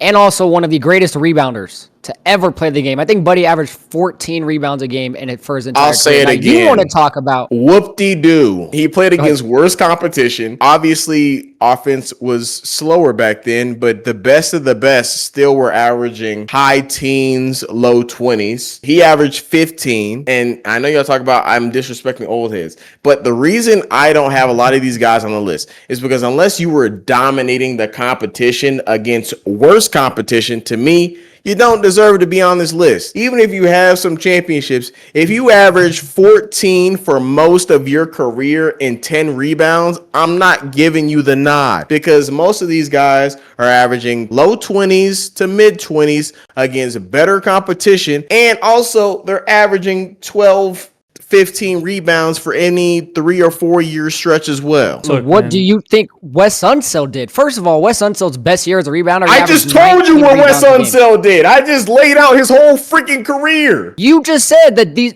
Oh, were you talking about who was the 12, 15 rebounds part? Was that the Wes Unselds or the newer guys? You didn't listen to anything I said. I said they both really did didn't. it. But Wes Unseld, yeah, that's why he asking me this dumbass question talking about what do you think Wes Unseld did? He averaged 10 less points than any other player on this list and the same rebounds. And guess what? Everybody on this list has multiple Yes. He was a better rebounder. He was an incredible rebounder. A much better rebounder. He averaged 18. He's averaging 18 rebounds a game. Yeah, all that missing he was doing. He came out the gates hot. That's why he was the MVP. That's all the missing he was doing. But there's got to be some more old head names that are coming. Unless you're sticking true to your trend of no black and whites pictures, then the other guy's not going to be on your list. I don't even know who you're talking about, but I did stick true. Oh yeah, I do know who you're talking about. Yeah, he's not touching the list. No. Oh, he's better than artist. Hell no, dude. Hell no. Hell no. George Mike. He's talking about George Mikan, bro. Bro's talking about George Mikan's better than all these dudes. George Mikan's better than Dwight Howard? No. Way better. Couldn't hold his jockstrap. Yeah, right. Bro's teammates with Vern Mickelson. He's a teammate with a dude named Vern Mickelson playing before any other player with a skin color less pale than mine. And you're saying he's better than Dwight Howard. Bro, come on. Couldn't hold his Dwight Howard. Dwight Howard couldn't even get in the same room as Mike and ask for an autograph, let alone be able to walk up to him. Couldn't hold his jockstrap. You're Couldn't hold a crazy, candle. bro. If George Mikan guarded Dwight Howard, he would do a hate crime against him for what Dwight Howard would do. Also, by the way, he played 7 seasons. The dude played 7 seasons. 5 rings. This is before anybody less pale than me could play in the league, and you're talking about value in 5 rings? Come on now. Even if you wanted to consider him for the list, which I did not because his picture is in black and white, even if you wanted to consider him for the list, he doesn't come close to Dwight Howard. Much better career. No shot. No shot. What do you mean No shot. No shot. You heard him. No shot. As the resident, you have to take into account eras. It shocks me that a guy that did play 7 seasons and won 5 rings if I'm taking wouldn't even into be on your list of consideration. If I'm taking into account the era, I'm also taking into account the fact that in that era it was segregated. That's also what I'm taking into account. And I know if it was not segregated, that dude is not averaging 25 points per game. That's also what I'm taking into account. Yeah, he might. We call their careers how it is. Wes Unseld, if that. We call the careers how it is, bro. I'm calling it how it is. Was it fair? No. Should blacks have gotten a chance? Yes. Thank you. I'm glad you needed to clarify. Just like with Karl Malone, I'm glad you needed to clarify. I'm defending the mailman. Why are we disrespecting Karl Malone? Okay, so we found the culprit of the list.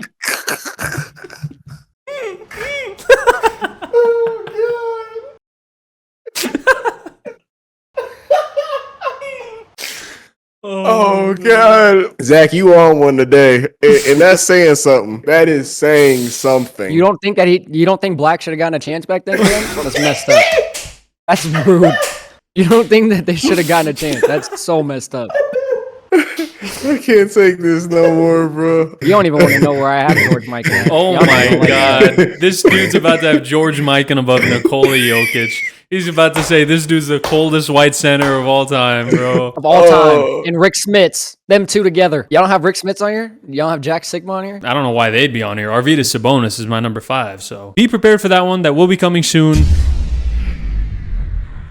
Make sure you go back and watch the rest of the videos in this series if you have not already. God damn it. Catch up on all of our lists because we reference them a bunch, and make sure you catch up on them before that video comes out. Join the Discord if you want to be part of the community, and if you want to vote on who had the best center list that you're seeing on the screen now. So whoever had the best list, go ahead and vote on the poll in the Discord. Yeah, my power just went out. No, The cam freeze? It's a crazy freeze, too.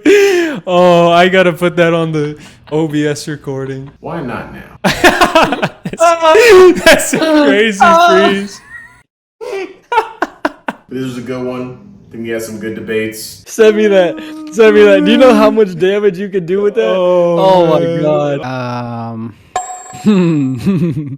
I feel like there's a reason why Arman might have deflected. I don't know. He could have just picked a random year, but he's the staple of worst take for a reason because, like Arman likes to remind us, he got MVP votes. Jermaine O'Neal. I don't know why you're dissing because Jermaine O'Neal just got you 6 points. He finished 3rd in MVP voting. God, bro. For a reason. He picked 04 for a reason. Yes, sir, I did. 3rd place in MVP voting at 25. Jermaine O'Neal got 2 first place votes, by the way. That's Wait, so first and crazy. third. Cam, you're gonna have to scrap up some points because you are down 41-19. Just cue the intro talk from at this point right here. Just cue what he was saying before we started. Hey, shut up, Zach. Whenever we go head to head, me and Zach, it's a mismatch. He can't handle me, bro. I'm wiping the floor with you, Zach. Okay, all right. I like that confidence. I just need you to insert right here. Trust me, it's been inserted already. Don't worry. Okay, all right, cool. Pause. Just a quick pause. No pause. Why? No, who said anything about pause? It's just insertion. You're right. You got a problem with inserting something? Not at all. I mean, I'm pretty sure your microphone is USB, right? You had to insert that. It is. You say pause. You say pause every time you plug your phone in. I do. Yeah. Oh, okay. I mean, at least you're consistent then. I didn't know you think of your phone as a man. My Siri's a woman, so technically my phone's not a man. All right. So I mean, no need to pause then. Okay. All right. Fair. Unless you think of your charger as a strap on. Anyways, go ahead, Cam. Okay. This is like a left turn. Let's get back to the topic at hand. This is a little category for the ladies. The best looking NBA players. Top 8 answers on the board. No. Why does he always get to go first? Bro, I'm down. This is I'm so down. stupid. I'm You're down. up by 20. Why is it stupid? You're up by 20. That's so dumb. I know the number one answers. I gotta go with Kelly Oubre. And like every other time, Cam, can't get the number one answer, but you can get the number two answer here. What? I would have thought too, bro. I would have thought too. Giannis? Giannis is a really good answer. That's number 4. Is it Jason Tatum? It better not be. Jason Tatum's not number 1, but he is number 8. He's at least on the list. Who else gets hype? Giannis, Kelly, Zach has obviously thought about this a lot. So Hey, you've gotten 2 of the guys on this list. He's only gotten 1 so far. I'm saying, bro, relax. Cut that out. Mr. Gangbanger John Morant gets some love too, usually. I don't know how you got that, because I wouldn't have thought that. But John Morant is on the list. He's at number 5. Bro, that's every TikTok edit is like, oh my God, he's so attractive. like I said, he's thought about this a lot. I don't know what side of TikTok you're on, bro. I don't get those TikToks. Yeah, I don't get those either. I mean, they call him the baby-faced assassin. Maybe it's because he's drinking from the fountain of youth. I'm gonna go with Stephen Curry. Stephen Curry's not here, and I'm glad, because I don't see it. All right, that makes me feel better about this next guest. Oh, well, okay. Actually, I scrolled down. He's the first one off the list. Damn. Okay. Chef, I told you. call it glazing.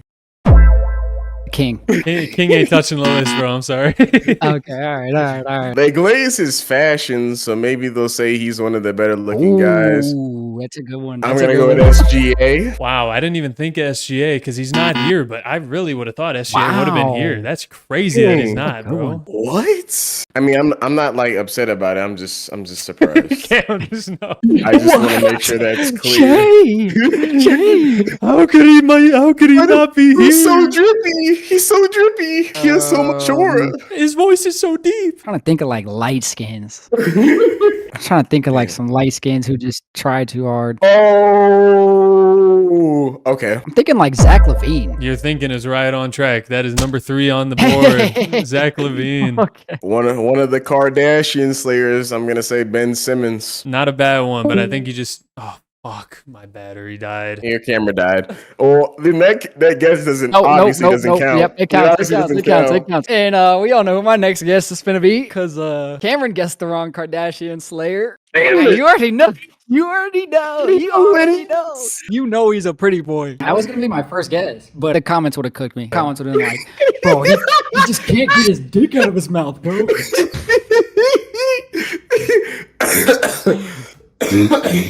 They really would have thought I had a man crush for real. Oh my god, that is hilarious. I'm using some of that, by the way. Whatever you guys said, I'm using some of it. That's fine. Ben Simmons was number 17. Ranker, you gotta use a better picture of Ben Simmons. This is the cringiest photo. I gotta show you the picture they used. Bro, what the hell?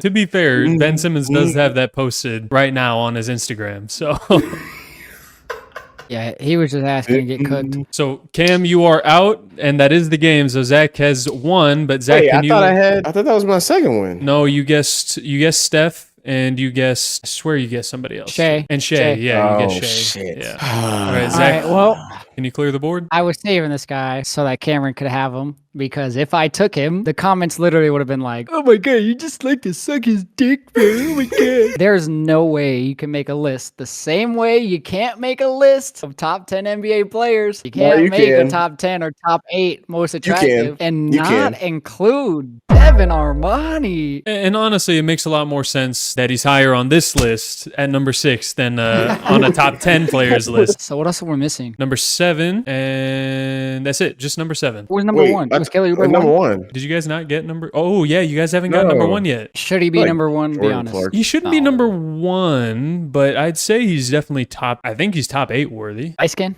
No, Dark skin. Wow, team dark skin. Oh, it could be a white guy. Kevin Love? it's not Kevin Love. Yeah, although he is top 15, I believe. Is it Jordan Clarkson? It's not Jordan Clarkson. Kevin Love is number 16. Not the highest white guy though. There's a higher white guy. Yeah, Christian Braun is number 14. What the hell? I know. What kind of list is this? That's how you know this list is made by dudes. Chris Brown. Did we guess Chris Paul? Did we already guess CP3? Chris Paul? What year is this, man. He bro? got the colored eyes. What year is He got this? the colored eyes. It's the same thing that Cameron gets love on. Ugly face, just colored eyes. He ain't got my eyes, bro. One of these, I'm very surprised that you guys haven't guessed yet, or at least one of you hasn't guessed yet. Jalen Green. Jalen Jalen Green. Yeah, Jalen Green is number 7. Yeah. God, who's number 1? Top 8 worthy, but shouldn't be number 1. Number 1, y'all still haven't figured out who has the most aura in the league? Anthony Edwards? Anthony Edwards is number 1. No way. What kind of dumbass list is this? Yeah, go ahead and throw that list away. Go ahead and throw that list away. Hey, man, go tell the people over at Ranker I didn't do this, okay? We got a 2 seed up against a 7 seed. Dame time versus the OKC Thunder to send them home.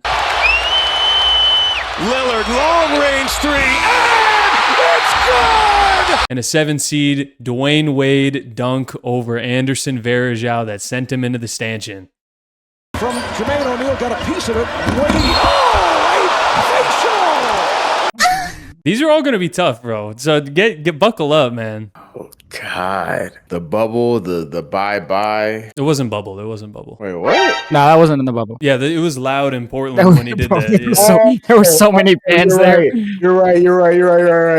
I'm tripping. It's all good. This will be cut out. Don't worry. No, it's not. No, I know it's not. I'm talking to future Arman right now that's editing this. Leave that in. Do not put that in. Do not put that in. Looking at this list, I feel like, for the most part, it kind of reflects what I actually think. I would hope so. That's kind of the point, yeah. Yeah, but I just mean like, so, okay, Arman, smart. I did want to mention my one change that I made from my previous list that affects the top 50 is that I put Reggie Miller over Ray Allen. I don't think I considered enough Reggie's playoff performance when I was ranking the initial list, so I flip-flopped those. It doesn't matter. Ray Allen's still better. Nope. Yes. I don't think so. I mean, like, what? As the Heat homer. Well, he was in his prime on the Heat. Why would he care? But Cam, you put Ray Allen above Reggie Miller on the initial list. No, I was, yeah. Yeah, Ray Allen is better. Okay. I just want that clip to be cut so that it doesn't matter what I say. Cameron's initial reaction is to disagree. It doesn't matter what it is. I could literally say, it's a knee-jerk reaction. I could literally go, hey, bro, we live in the United States of America. No, we don't. We don't. No. You know what's great? I edit all these videos, so I know these videos like the back of my hand. He did this to you as well with the same players on the shooting guard list. He was like, I know who's coming. It's going to be Ray Allen. And then you go, no, Reggie Miller. And then you go, that's worse. My number 11 didn't do it better than Klay Thompson did it, so it won't be Klay Thompson here. Oh, my number Ray 11. Allen. Lord Jesus. That's a good guess. Ray Allen's coming up soon, but I think he's better than who I have here at 11, and that is Reggie Miller. Oh my God, that's worse. Is it? That's worse. Yes. At my number 8, I finally have Ray Allen. He says that's worse to have Reggie Miller that low, and then he has Ray Allen above Reggie Miller too. It's Paul Pierce at number 45. But yes, as Zach alluded to, 4 of the names you said are not going to be on my list, meaning Carmelo Anthony does not make the list, which you knew was going to happen based off of my rankings. You knew that was going to happen based off of my rankings. I thought you would have gone back and watched some Melo highlights and changed your mind. Highlights doesn't matter. Again, as a smart man once said, are we doing this off and one mixtape highlights, or are we doing this off of basketball players? We're doing this off of... That's what I said. That is what he said. And we're doing this off of basketball players, not their highlights. Did you say smart man? Did you preface that quote by leading off with a smart? Okay, all right, cool. Damn. Hey, Cam, you know what he thinks of you now. It's fine. I'm just gonna deny anything he says. It's Cameron it's all good. Cameron is the most intelligent person that I've ever met. So go ahead and disagree with that, because that's everything you do when I say it. Go ahead and disagree with me. He's malfunctioning. God, let's talk about those players. He's malfunctioning. Let's talk about those players. Hey. At 33, I have the answer. Allen Iverson. And these two are neck and neck for me. 33, I have Iverson. 32, I have James Harden. And at 31, I have Elgin Baylor. Whoa! Oh my God! Elgin over it. Wow. Okay, I did not expect you to put that much respect on Elgin. I thought there'd be one off where you're like Allen Iverson. I'd be like, that's a really bad ranking. Allen Iverson and James Harden in the mid-30s. Both of them. You're crazy. Right there. You're absolutely that is easily easily the worst thing that has been said this entire recording, and it might be top 5 for this entire ranking. Okay, we talk about shooting guards, right? It is weak top to bottom, but it is extremely top heavy. And that top 6 or so, top 6, top 5 are the greatest players ever. To be top 5 on the shooting guard list is pretty much to be one of the GOATs. You're right there to Mount Rushmore, and the fact that you have Allen Iverson and James Harden, 2 guys who averaged like 30 for several seasons, led mostly garbage teams to places they shouldn't have been, especially Allen Iverson. Still true for James Harden, not as much. These are the type of players that you compare to all-time guards. I would even argue they would be higher on the point guard list, which is extremely stacked. Extremely they'd be higher stacked. on the point guard list than where they're at on shooting guard at 4 and 5? No. Hell no. No. Well, no. God, no. Think about who they'd be over. No, I agree with Zach on this. No, you're absolutely right. Top heavy shooting guard is very top heavy. And it is the top 3 that is top heavy. It is not a top 5 top heavy. Now they are great in their regards, but shooting guard is a weak position for a reason. Yes, really, because of like 8 through the bottom. Not because of the top ones. The top ones were the greatest players to ever touch a basketball. Are we talking about Rushmore of shooting guards, or are we talking about Rushmore of all time? Because we're doing the all-time list right now, and they're not even sniffing a Mount Rushmore. They shouldn't be on anybody's. I said they're in that stretch, like they're a few degrees of separation from those Mount Rushmore guys. No, I don't think so. I don't think so. You're putting them right outside of the top 10. They don't even sniff that close. No way. No way. Now, I get you have a lot of love for James Harden. I understand that, and I do too. As a Sun Devil graduate, I'm as big of a James Harden guy as the next one. But when we talk about their careers and what they accomplished, and we stack them up against everybody else in NBA history, those resumes aren't as polished as you think they are. They were great in their regards. They were phenomenal players. I know what their resumes are, and they played in the NBA. I know what their resumes are. They never won a championship, but the difference is I got to see them play, and this is I'm not saying that for bias. That is bias. Let me finish. Okay, go ahead. Let me finish. I'm not saying that for bias. I'm saying a lot of these players, you see the stats, you see what they did. These players were genuinely dominating defenses. Okay. And they were so good.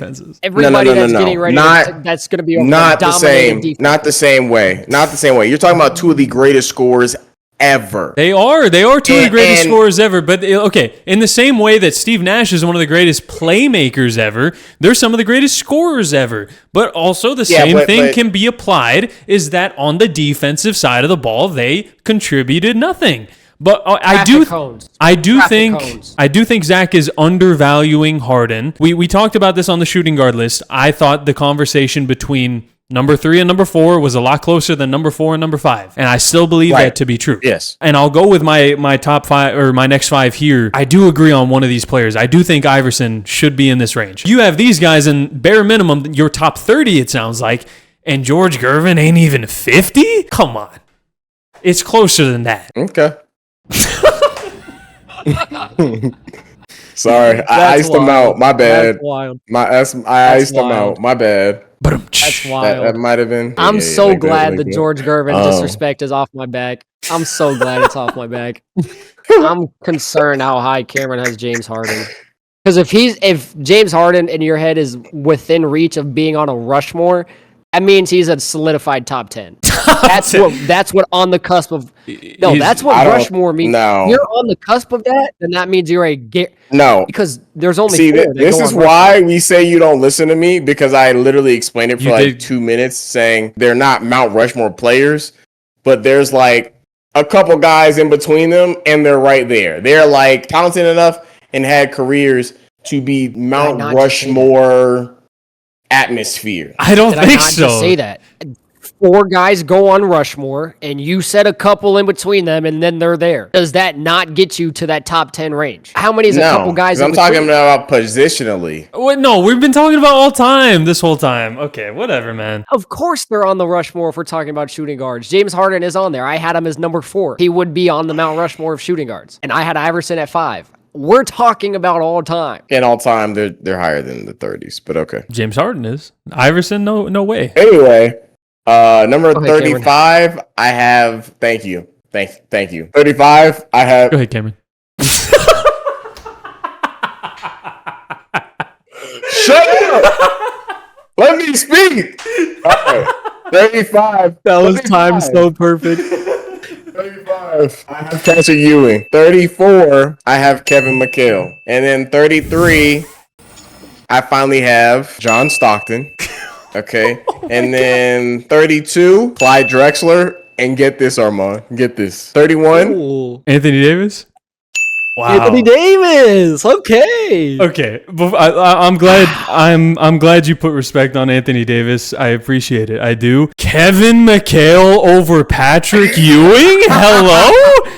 Can we talk about that? What is that? What is that? Oh my God. Patrick Ewing is in the top 5 of MVP voting for like 7-8 years.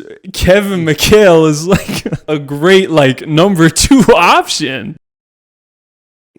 No, you got to defend that. What is this? Why is McHale here? Because he contributed to a multi-championship Celtic team. Okay. And was a great player. Patrick Ewing's a superstar. Patrick Ewing never won. Oh, come on. You can't use that defense. You can't use that defense. Bro, come on. You know Kevin McHale is not as good as Cameron, Patrick you're Ewing, a stats guy. You're a stats guy, right? You am a prefer stats guy.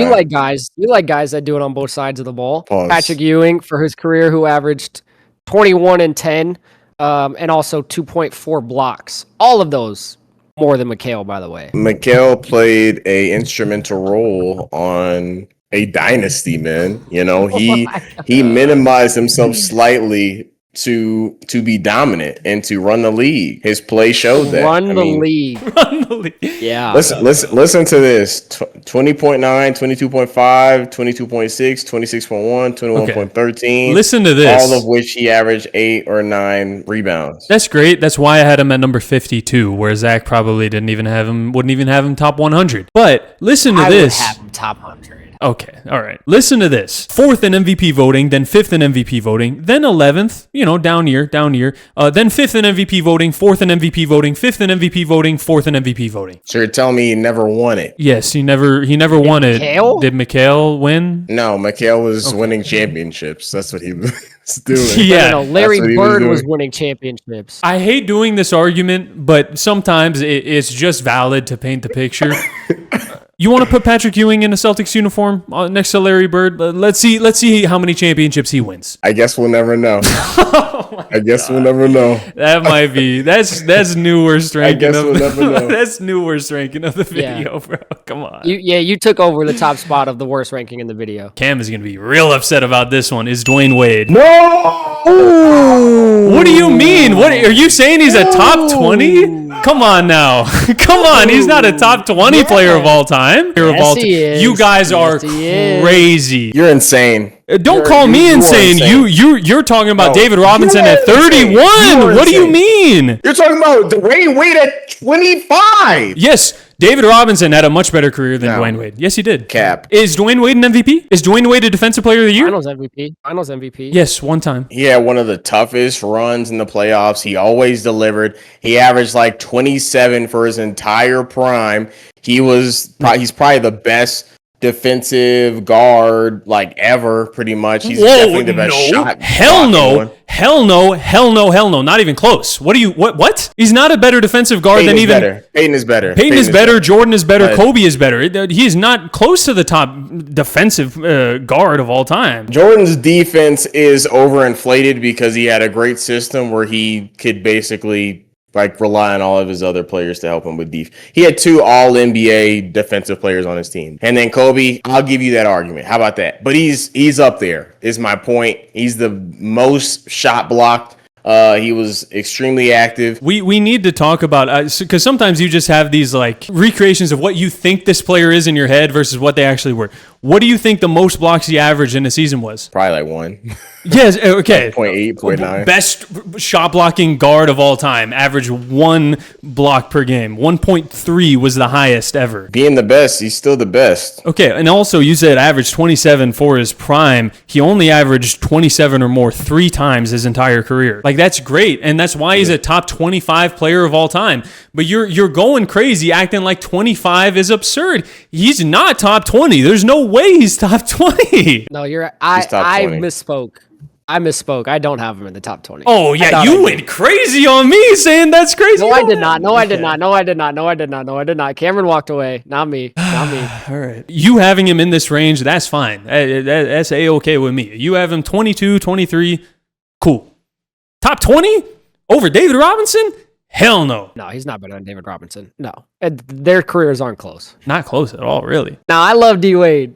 It's not close. We're talking about run, jump, and dunk man here at number 25 for me. That would be Mr. Giannis alphabet last name, Antetokounmpo. God, I know you're high on him, Arman. I know you're high on him, and I don't think he's a top 20. Not yet. No shot. Not yet. You cannot tell me that the 5-year prime of Kawhi Leonard is better than the 8-year top 3 player in the world prime of Giannis Antetokounmpo. I'm 1,000,000%. That's no, absolutely not. 2-time MVP, defensive player of the year, champion, finals MVP in one of the most dominant fashions, and has been a top 4 player in the world for 7 to 8 years. How is that not over a 5-year prime that was still very injury prone of Kawhi Leonard? Because Kawhi Leonard is every single one of those things you just said. Now, was not a he 2-time top MVP. 5? Never won an MVP, so not everything I said. Not an MVP, but he is a multiple-time NBA champion and a multiple-time Finals MVP, and probably, I think, a better defender because he's also defensive player of the year. He is a better defender, yes. And the offensive gap really, their games are very similar when it comes to the numbers wise. Does he have the longer peak? Take your pick on that. I think Kawhi Leonard was one of the better players and wasn't rated properly during his early days in San Antonio. Now, I think that spans to be exactly what it was. No, okay, but that's not the same. Yes, you want to say he's undervalued in his early days in San Antonio? That's cool. He's not top 4 player in the world, averaging 16 points per game. You can say he's like undervalued. He's not top 4 player in the world. Okay. What do you? Okay. I'm still taking you. I gave you my reasoning for it. At their peaks, sure, arguable, 100% at their peaks. Giannis's prime has already lasted longer and is not as injury prone as Kawhi, is a 2-time MVP where Kawhi has 0. And if you want to argue that they were similar level of players at their peak, that's valid. Giannis's prime has lasted longer. Simple as that. Okay. That's point is hurt. That's so crazy. He said okay. Because you're wrong. You're wrong. I'm not wrong at all. I mean, you have what you think is your reasoning to have Giannis higher. And that's great, which is why Giannis is still a top 25 player of all time. I don't think that his stretch and I still think Kawhi Leonard is a better player. Right now, you think Kawhi is a better player? Well, Kawhi Leonard is towards the tail end of his career. So no, I don't think Kawhi is a better player. Guess what? They started peaking around the same time. Like Kawhi Leonard starts peaking at 2015, 2016. Giannis starts to peak and is a top 10 player in the world, and then the season after, and since then has been a top 4 player in the world since 2016, 2017. Giannis's peak is still continuing. Kawhi's has fallen off. Kawhi is not at the level and has not been at Giannis's level for the last 3 years. There's no way you could have Kawhi over him. That might be the worst ranking. No, your argument is valid. Okay, it's not. Your argument is valid. Like I don't disagree with anything that you're saying. And could it be because of their peaks? I 1,000,000% think Kawhi Leonard had a higher peak than Giannis Antetokounmpo. But that's no disrespect to Giannis. I think Kawhi Leonard had a harder challenge to get through to the NBA Finals rather than the year where everybody was an injury-riddled year. Injury-riddled year? You're saying Kawhi had a harder path using injury-riddled against Giannis? What happened to KD and Klay again? Well, first of all, coming out of the East, that was only in the NBA Finals when the Raptors had to get to teams that were injured. Giannis's whole run, even into the NBA Finals, was dealing with injury-riddled teams and a very, very weak Eastern Conference. So, okay. I'm not. So I guess you are disrespecting the Phoenix Suns finals run, too, since you're recognizing it was an injury-riddled year. The Suns were fraudulent. The Suns were fraudulent. Suns were a fraudulent run. Thank you. I appreciate it. 23, Allen Iverson. Hell no. 23, That's Allen so Iverson. crazy. That's so crazy. What did he do that is better than Charles Barkley, David Robinson, Moses Malone, Jerry West? 22, I bet you can guess who it is. James Harden? Yes, it is. It is James Harden. And then 21? 21 would be... Brother, the name right above James Harden. Thank you. Thank you for that. It's just taking you a while. 21 would be Dirk Nowitzki. He has Dwayne Wade over Dirk Nowitzki. Of course he does. Yeah. Yes. Of course he does. Yes. Yeah. Yes. The player that beat him in the NBA Finals isn't better than Dirk. That makes sense. They did technically beat each other. They did beat each other. Yeah. Like, come on now. Dirk's was insane. That was a comeback win too. Dirk was, I think he was a better player at his peak. He was also better for much longer. That's really the big separation. At their peak, maybe they're similar level of players. Dirk is better for way longer than Dwayne Wade. Okay. Come on, I think Dwayne Wade is better. I think he was a better overall player. He could play both sides of the ball. I think he was a comparable scorer to Dirk Nowitzki. And on top of that, like I said, he's one of the best defensive guards. He was him. Aside from Tracy McGrady, I'm pretty sure Kobe said Dwayne Wade was one of his hardest matchups ever because he was that great. Dirk Nowitzki was a great player, but he also underperformed in playoffs consistently up until that championship, which you have mentioned, by the way, Arman. That is true. Dwayne Wade has always delivered as a player. Now, when his knees, gave out on him, he did struggle, but that was more due to him just being riddled with injury over him just being a poised and fantastic player. He's one of the clutchest players of all time. But that's still part of his career, though, in the same way it's part of Kawhi's career. You can't just disregard it because that's unfortunate that he had injury issues. But it happened. That it's part of his career when we're talking about his legacy. Okay. You can't just say, I still think he's better than Dirk Nowitzki. What do you want me to say? And he has more rings. He's better in the playoffs. And he has more rings. He has more rings because he played with LeBron James. Come on. He played with LeBron in his prime. Of course he has more rings. Okay, Dirk Nowitzki played with JJ Barea. Yeah, exactly. That's the point. Exactly. Hey, I'm just joking. But no, I really do think he's a better player. If you want to say it in his prime, maybe. But how long Nowitzki was at the peak versus how long Dwayne Wade was at that peak, I'm sorry, but Dirk clears him. I think our top 3 is going to be the same. And I think 4 through 8 right here is all going to be different. 100% because I have Steph Curry here at number 8. I also have Steph Curry here at number 8. Thank you, because that is realistic. That is who should be at number 8. Yeah. No. See, this is the mental gymnastics that you were going to have to go through to make this happen. This isn't mental gymnastics. It is. It's not mental gymnastics at all. It's not. It is. It's not. I want to go look at. I did a prediction of what your top ones would be here. Let me see. What did I do? I thought you would have Wilt above Bird, so I was wrong about that. Oh, you had them one spot apart. Like they were flip flopped right there. No, I did not. I had Wilt at 11. Yeah. Oh, okay. Right. You had Bird 9. Bird at 9. Russell at 10. So I was wrong about that. All right. Who do you have here at number 8? Because I'm just wondering the gymnastics that you're going to have to do to make this happen. I mean, this is clear cut for me, regardless. I mean, y'all even call it gymnastics, but this is true belief. No, you don't. You might know who I'm going to say because this guy's in that range. At number 8, you guys might have him just a tad bit higher. I do have the Diesel, Shaquille O'Neal. Yeah, you're crazy. You're crazy. Okay. I'm not. Yeah, you're crazy. That was my prediction for what his number 8 was going to be. So I was right about that. It had to be. It had to be because I knew he wasn't going to disrespect some of the other guys. He said before that 2 of these players he has back to back. I feel like I have his top 8 down, and it is crazy. You actually might. It's not crazy. It is crazy. It's predictable. It is crazy. It's not crazy. But okay, Shaq in this range is not that crazy because I have Shaq just one spot higher at number 7. Yes, same. Hey, Cam and I are locked in. We know we're about to get unlocked in because of some arguments we've had in the past, but we're locked in for now. Oh, yeah. Arman, would you like to tell me who my number 7 is going to be? Or do you want me to say it? Yeah, my prediction is the huge disrespect of Magic right here. Yeah, that's what I'm expecting too. Oh, wow. Okay. No, it is not. No. That's coming later. Don't worry. That's What still the still on the hell table. did you do? What the hell did you do? No, you didn't, Zach. No, you didn't. He did. No, you didn't. See, this is the my mental God, gymnastics no, that I was didn't. talking about. That was the most like reasonable angle to take it from, which is not reasonable at all. But that was the most reasonable angle to take it from. Oh No, I would never God. disrespect Magic like that. Ever. I would never disrespect Magic like that. You're about to. Well, you put him at number disrespect 2, so you've already disrespected him. We'll get to where he's at. At number 7, do have the Diesel's running mate. Mr. Kobe Bean. I know it. my I knew it. I knew it. Steph is not This better man than is Kobe, arguing bro. that Yes, he Curry is. is better Yes, than he- Kobe Bryant. Yes, Kobe yes, Bryant. yes, No, he's not. yes, No, he's not. No. No, he's not. Yes.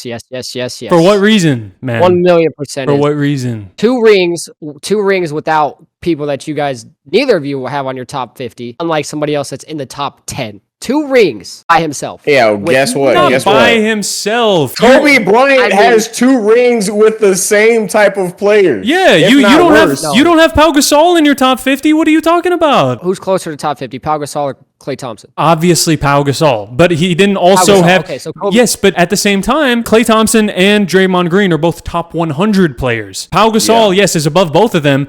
There's not another top 100 player on that team. Yeah, Derek Fisher. Oh, duh. yeah, okay. Derek Fisher. Top You need to 100 go fishing Honestly- after that crazy ass take. Top 100 worst teammates of all I'm- time if you're Matt Barnes. Yeah. And that is very true. That's why Matt Barnes whooped his ass. You're right in the sense of 5 rings, but again, he played with I think who had the better team when it comes down to the talent level. Now, the system worked because of what they were able to do, what Klay's ability to stretch the floor and Draymond's ability to be a point forward. But if we're going talent for talent, I think Pau at that Lakers team with Kobe, I think is better all around. It's not. Just not at the top. It's just not at the top. Because I think that the Brother. best player on that team. This is the mental gymnastics you were talking Yeah, about. it doesn't make sense. It's not mental gymnastics. That team It is is so much more well-rounded. The one before the championship more. one that they win the championship before they get KD on the team. Their motto was literally strength by numbers. Strength in numbers. Yes, Strength in numbers. Strength in numbers because their team was like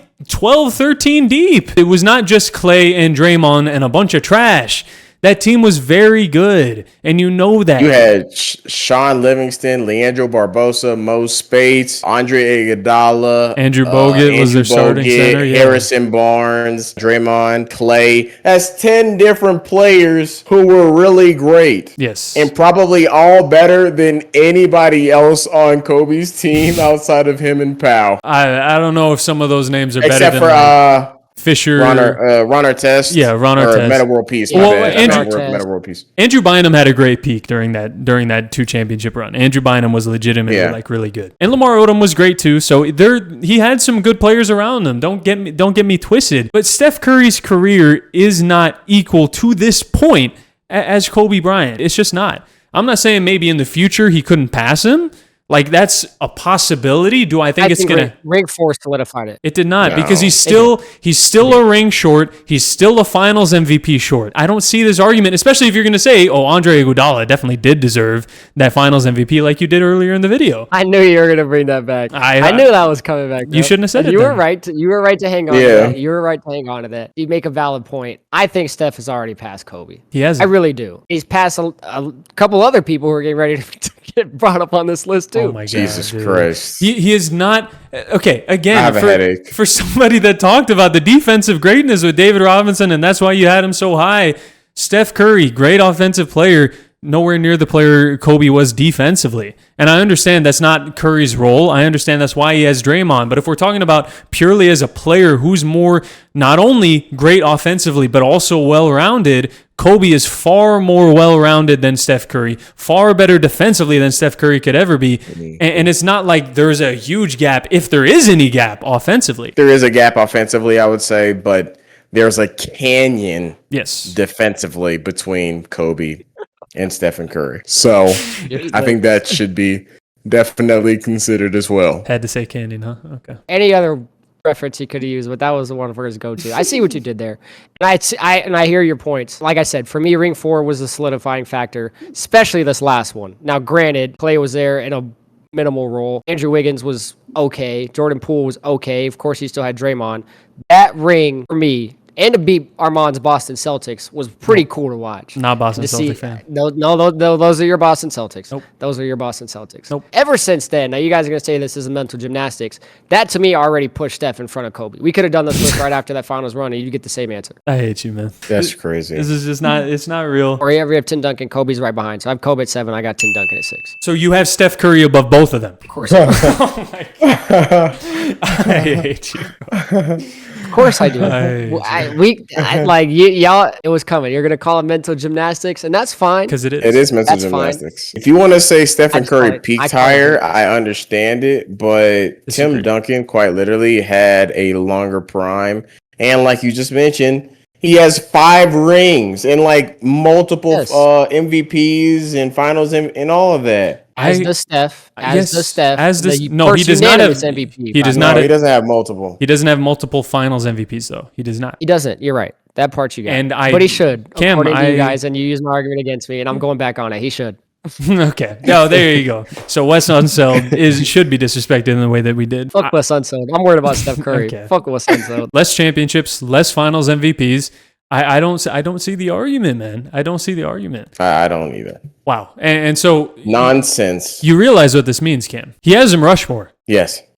Sure do. Absolutely do. I hate you, man. I hate you. That is what I meant from day one when I said he's the greatest point guard to ever touch a basketball. No, he's not. And he's not a top 5 player of all time. He's not. No, he's not.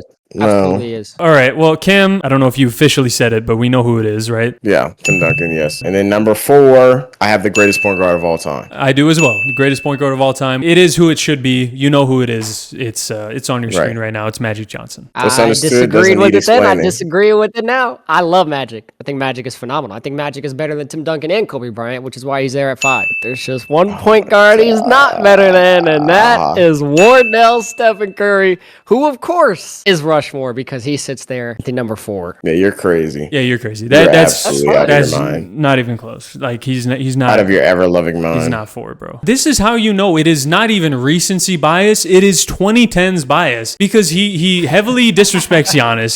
He heavily disrespects some of the more recent guys. Didn't have Luka. Didn't have Shai. Right. It is literally just 2010s when he fell in love with basketball bias. That is purely what it is. He is not a top 4, not top 5, not top 6, not top 7 player of all time. Indeed he is. No, he's not. Okay. They are eating Philly cheesesteaks and Cracker Jacks. What's wrong with Cracker Jacks? Cracker Jacks are fire. You say I'm old. But I'll mess up a box of Cracker Jacks right now. Jim Crow ass snack, bro. What the hell? Back in the day, they was chomping on some Cracker Jacks and saying some really foul things to black people at the same time. They do that now. They do that in Boston right now. What are you talking about? They do that now. They just eat Panera and yell racial slurs instead of Cracker Jacks. Speaking of Panera, it's probably that juiced up green lemonade they got revving up the white people. Yeah, killed 4 people, yeah.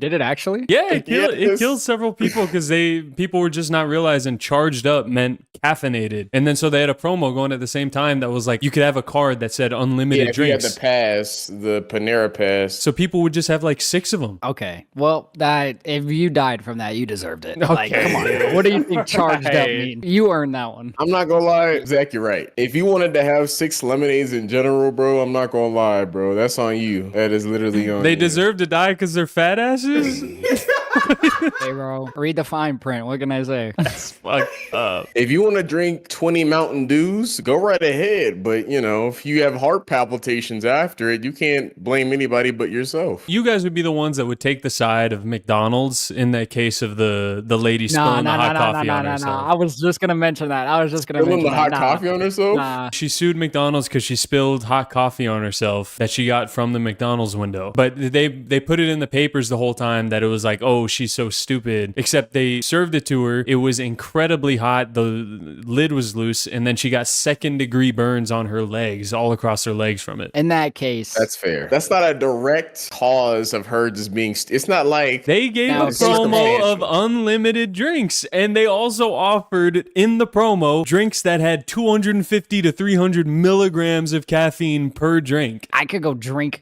8 monsters right now, but I won't. Yeah, but nobody's serving you the monsters. You bought the monsters. Don't have to. That's the only drink you could have picked. Charged Up was the only drink in that promo that you could get. They were stupid and didn't realize that charged up had caffeine in it. Do you deserve to die for being stupid? I mean, Yes. The nominees are Shai Gilgeous-Alexander from the OKC Thunder, Nikola Jokic from the Denver Nuggets, the Milwaukee Bucks Giannis Antetokounmpo, and Boston Celtics Jason Tatum. Yeah, thank you, Arman. You know, it's that time of year. You start to wonder who's going to be taking home some hardware. Obviously, these guys' ultimate goal is to go out there and win the Larry O'Brien, but not everybody is fortunate enough to do that. I know that myself, being a Suns fan.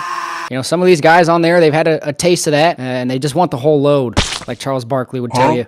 I would... It's Arman. I don't know what you're talking about. Okay. And a lot of these guys go out there and they give you their whole load every single night, on and off the court. Yes, they do. Yes, they do.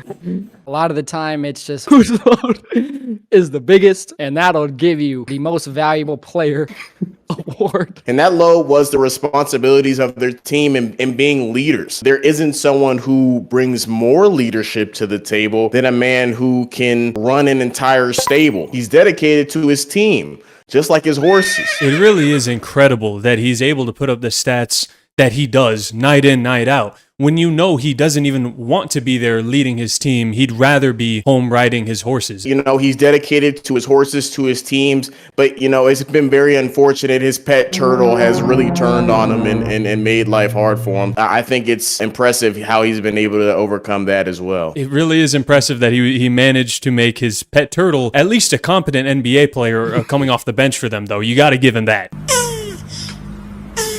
However, the number one team in the West right now, the best team by a wide margin in terms of differential, in terms of dominating their opponents, and their leader, Shai Gilgeous-Alexander, has been the front runner all year for it. Now, can Jokic catch up to him? It's certainly seeming so, and this is certainly seeming like one of the best MVP races in recent memory, if not of all time. And as much as Nikola Jokic has been impressive, I have to give it to Shai Gilgeous-Alexander leading his team to one of the best records we've seen in a long time and having a bunch of aura while doing it, even if he did lose the meat off.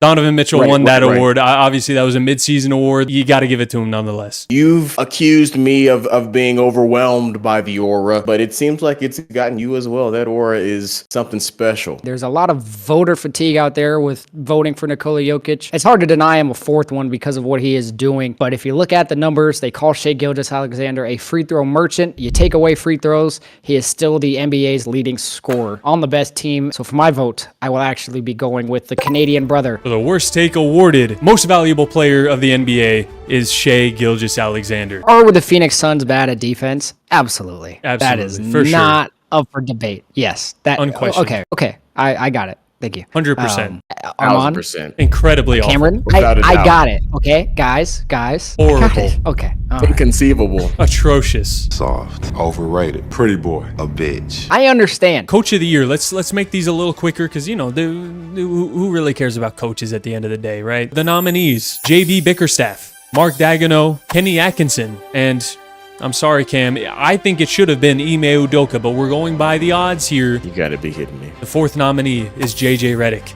So you're not going to put MA on? I mean, we have the second best record in the non-Eastern Conference, and we were literally a lottery team last season. Don't take it up with me. This is the committee's doing. We're here to vote. Who's on the committee? I don't know. That's behind the scenes. Who's on the committee? They need a stern talking to. That's all I know. I'll buy you a first class ticket to Vegas, Cameron, to go give them a talking to, because I agree, and it's disrespectful to him. Disrespectful. Yeah. Yes. I mean, it definitely doesn't help when you sleep with your former organization employees and their wives. There were some reports that a few on the committee had also gotten some texts from their wives that they might have been leaving them. So related? Not sure, but there's been some rumors in there that some on the committee had some personal problems with Ime Udoka. Not only a great basketball coach, but, you know, what comes with basketball is making difficult shots, and MA has demonstrated that he can do that. You know what? You're right. I think it's unfair to tell us all as kids in the form of a movie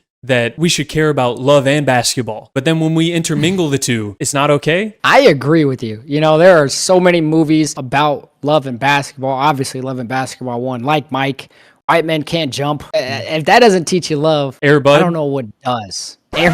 I did think it was a little weird that there was a dog love story. They also had to take a scene out of there. I don't know if we want to talk about that one, but I can't say I know what you're referencing. You care giving an explanation? I mean, did you see the movie? Air Bud? Of course I saw the movie. I mean, then you know what I'm talking about. There was a scene that was removed? You can imagine where the love story might go. Is a very strange direction for it to go. So Air Bud turned into 101 Dalmatians. Got it.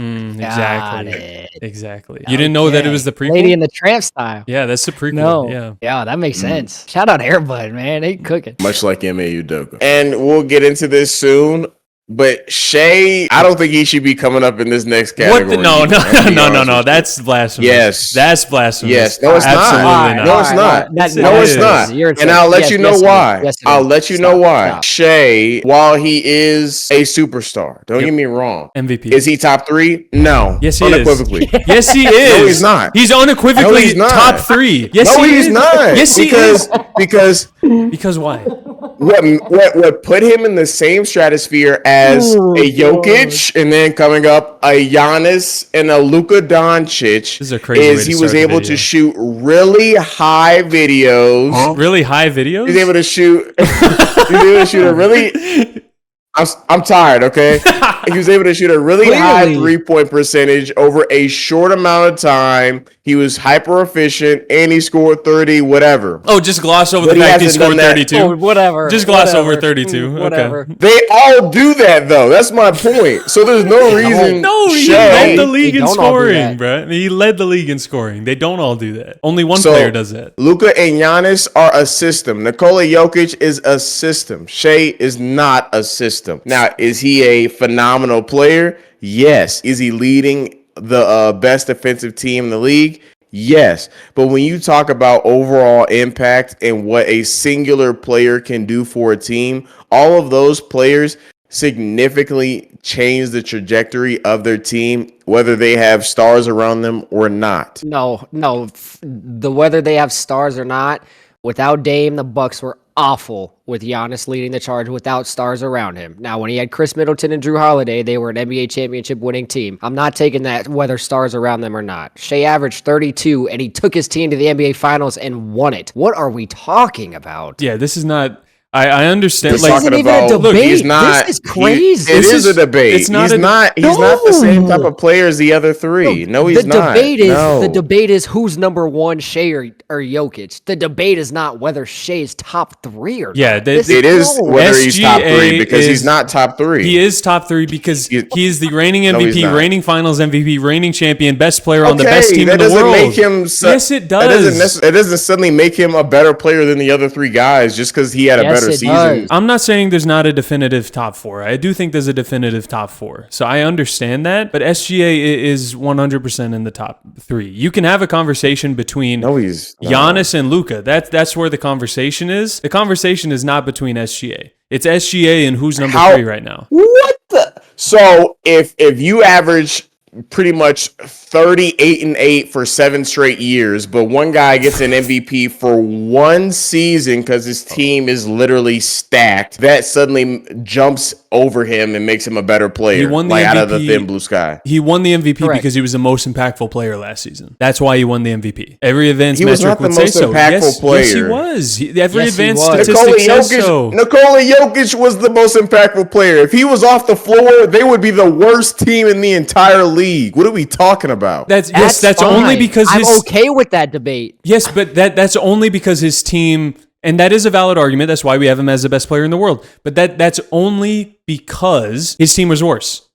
SGA's team is better. That's why the Thunder would be okay without SGA, but that doesn't necessarily make him a better player just because his team is worse. We've had these debates when we were talking about the top 15 list. You like to penalize guys just because their teams were better. Well, you want to talk about a guy who will literally get his team into the playoffs no matter what? Nikola Jokic is just that guy because he's had teams that have been abysmal or that have been extremely depleted and taken really great teams to 6-7 games in the second round. That's true. But that's not the point. I still think Giannis and Luka are way better because of the same reason, especially Luka. Man, this dude has had a whole bunch of 3-and-D players on his team and getting to the conference finals, giving Devin Booker straight buckets for 3 straight games, yes, I had to put that in there. Yeah. Giving Devin Booker and Suns company buckets for 3 straight games and literally kicking them out the playoffs. And then you look at Giannis, he's probably I'm gonna still give it to him. He's probably the best defensive player in the league, and then offensively, he's probably just as good as Shai Gilgeous-Alexander. That gap is not significant, but no, SGA is a better offensive player. But again, going back to what you were saying with this is why you brought up Luka into this, because Luka's had those similar years where his team is not good and he elevates them very high. That is a skill. Him and Nikola Jokic both have done that very well. But you're penalizing SGA because he has not been in that situation. But just because he has not been in that situation where the team around him was bad does not make him a worse player. It doesn't make him a worse player, but I have to have that context. I have to have that conversation when I'm comparing the two. No, you don't, because you might not ever see him in that situation. So you're never going to be. You have to value them as a player, as what they do on the floor and what their skill set is. Just because they I don't think you are. If you're saying he wasn't the most impactful player, or at least second most impactful player last season. But that's just facts. That's just facts. That's not facts. That's not. The other players carry more responsibilities and have their imprint on the game way more than Shai Gilgeous-Alexander, especially Giannis. Giannis, without a doubt. Luka still, because although he is much worse than Shai defensively, I think he's much better offensively in the way that he can create, because the gap between him and Shai, playmaking wise, is nearly a valley. Okay, yes, he's a better playmaker. I think that Shai is comparable offensively and a lot better defensively. But Luka's still the best player. No, he's not. Between the two. He's not. Yes, he's not. He's not. He's not. Yes, he is. But no. You can't sit here and say that you're not penalizing Shai for having a good team around him when your whole basis of your argument is centered around the fact that you need to see what they can do without good players around them to have this kind of status. Y'all said most impactful. And what better to show impact is when a player is in a bad situation and it still doesn't seem like it's that bad because his team is still hella good, because that's how impactful they are. Talking about but that doesn't mean that his Giannis, impact isn't just as good. Just because his team is good around him doesn't mean that when he's on the floor and the ball's in his hands, that the team Zach, is just... Who would you rather have? Someone who had one really great let's say 3 really great seasons, or someone who's had 8? What does that have to do with this season? It has nothing to do with this upcoming season. I think you're still stuck on this all-time mentality of what he's been doing along with worse talent. Not what is going to happen. What's going to happen is the Thunder are going to come out, and they're probably going to go back-to-back. Why? Because Shai's going to be the best player on the best team again, and there's nobody in the West that can stop him, including Luka, That's a lie. They're going to run through it. I got some guys who would have something to say about that, but that's not for this. Let's see it on the court before we start talking about the Rockets. Let's see how you do without Fred VanVleet, who's going to be orchestrating that offense before we talk about the Rockets over the Thunder. I don't think that's going to be much of an issue. Jabari Smith, his toss for the win. He's now officially listed as 7'5" because he is young and not done growing. So I like him in this tier. I think he is broccoli. I think it takes a little more than broccoli to get to 7'5". Might need to get a little lucky there. Well, why didn't you eat your broccoli then? I didn't like broccoli as a kid. Little guy. Fun fact. Cameron is the shortest. You are not taller than me. You are not taller than me. You are not taller than me. No. Arman. No. Zach is taller by a quarter of an inch. He's taller by a quarter of an inch. No, he's not. Yes, he is. We've done this. His forehead just creates an optical illusion to seem like he's taller than me. He's not taller than me. We've done this several times, man. We've done this several times. I'm sorry, man. It's okay. I got to get my redemption. Zach, unfortunately, beat the brakes off of me, but this time I'm coming strong. I'm looking to leave with a victory. Whoa. No pause. Whoa. No pause. No pause. No pause. No pause. I'm coming strong. Spoiler alert, I won't be standing in the way of that. If that's what he's got. If that's what's headed towards me, I won't be in the middle of that. I don't know what type of games you're ready for, Kim, but we're playing Jeopardy, not Limp Bizkit, okay? The shared nickname was Babyface Assassin, which originally was Isaiah Thomas. That I didn't know. I guess Steph Curry is okay sharing nicknames, but is not okay sharing the land around him with people who are in need of housing. I didn't get that one. Stephen Curry didn't want affordable housing in his neighborhood. He was. You cut out the entire second half. Bro, hit the mute button. Stephen Curry didn't want affordable housing in his neighborhood. Get them poor people out my damn neighborhood. There's something going on with your mic, man. It did it again. Yeah, your shit busted. I got something that's busted. Hold on. Yo, what? Y'all heard that? Y'all heard that? We heard that. Okay, That don't I'll say even for make the sense. 8th time, Stephen Curry didn't want affordable housing in his neighborhood. He said, get them poor people out of my neighborhood. Did it again, bro. But it catches the first thing, right? Yeah, okay. it catches the first thing every time. Dog, I don't know what to. You have to do one word sentences. What about now? Testing 1 2 3. Testing 1 2 3. Testing 1 2 3. It's good now. I'm gonna say it for the 12th time. Stephen Curry didn't want affordable housing. He said, okay. I can't, bro. This is staying in the video. This is crazy. Damn, are you gonna pick one that you know yet, or what? You haven't known any of them. I've gone all. He can't even finish a sentence. This isn't even a win. There is no winning this one. I'm only losing because I've actually This is tried to answer questions. That's not true at all. You just buzz in and don't know. You don't buzz in at all. You haven't buzzed in for the past 6 questions. I'm not gonna risk my points. I literally just said the reason I'm losing is because I'm trying. So thank you for proving my point. Anyways, I wish we knew what you said. Give me bubble memory. Give me bubble memory. Jesus Christ. Dollars. That made it so much worse. It's still cut out. You're missing a Mamba though. Trey Lyles. They used to call him Trey Mamba. You say it again. Trey Lyles. They used to call him Trey Mamba. Now, Cam, I know you have some big feelings about this one. And yeah. Zach, considering you think he's going to be over Wilt already, I know your answer to this one already. Level 3 is going to be Akeem Olajuwon. Yeah, this is where the train stops for Cam. This is where the train stops for Cam. I had this conversation with my coworker Corey, and he was like, "Oh yeah, like Jokic." I don't even know if he said he's going to be. I think he was saying he's already better than Hakeem. I'm like, you're out of your ever loving mind. Oh, not already. No. And he's like, Jokic literally averages a triple double. I'm like, dude. There's no other centers playing. It's Joel Embiid who plays 25% of his games, and that's it. That should not be the reasoning on that. Hakeem was dominating against probably the best big man class we've ever seen. Jokic is a big fish in a small pond when it comes to big men. He's a great player, but I'm just saying, he doesn't have to have a hard matchup each and every night. He scores on his defender without even thinking about it, man. I don't necessarily think that should be the reasoning. The reasoning could be that, Jokic is not exactly a great defender.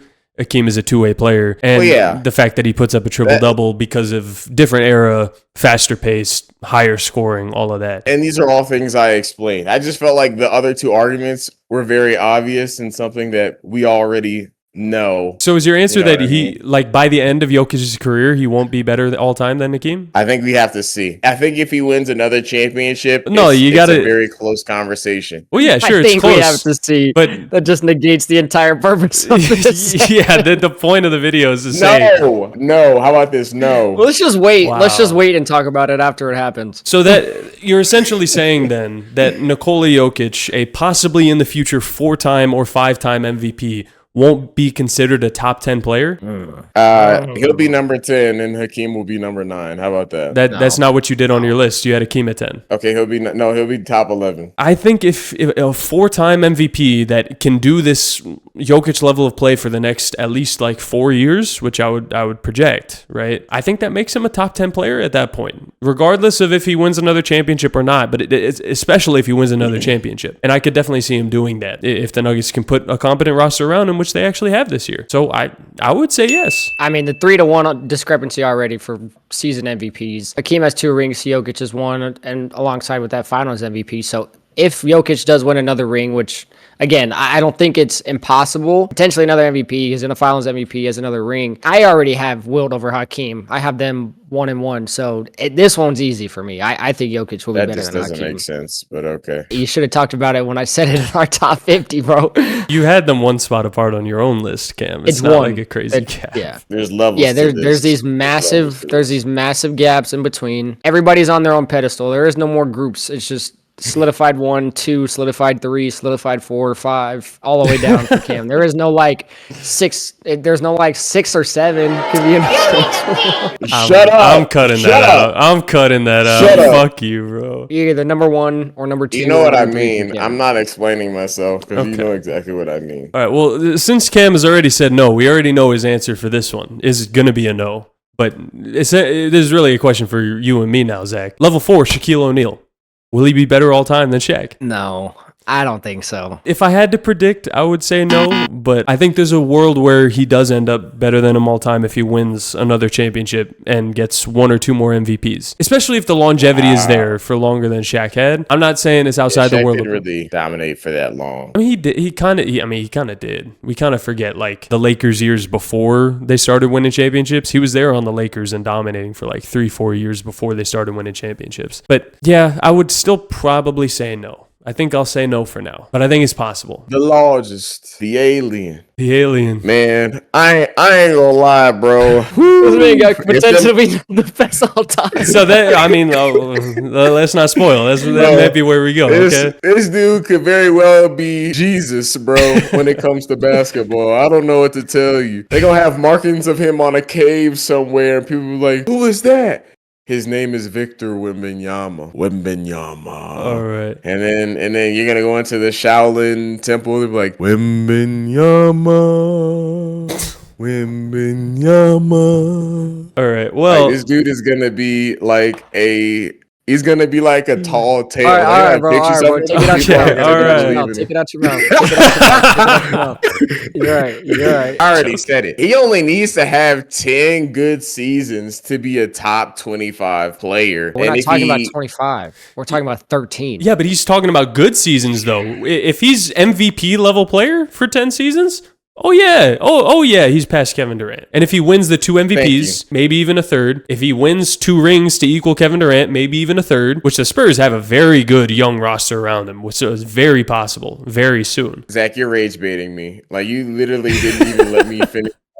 He said, "What are you talking about top 25? If you let me get to it, god damn." No, I don't want to hear you talk. I don't want to hear you talk anymore. I'm done listening to you talk. I'm done. I think it's very obtainable. I'm just not as quick to be like, I'm not even think twice. Why? That's a conversation. Because Kevin Durant's been, like I said, a top 5 scorer in the NBA. What would be limiting him, though? I was getting ready to answer. Is that not a fair question? Okay, go ahead. I was getting ready to answer that, unless you have another one that you'd like to throw out before. Kevin Durant has been a top 5 scorer in the NBA.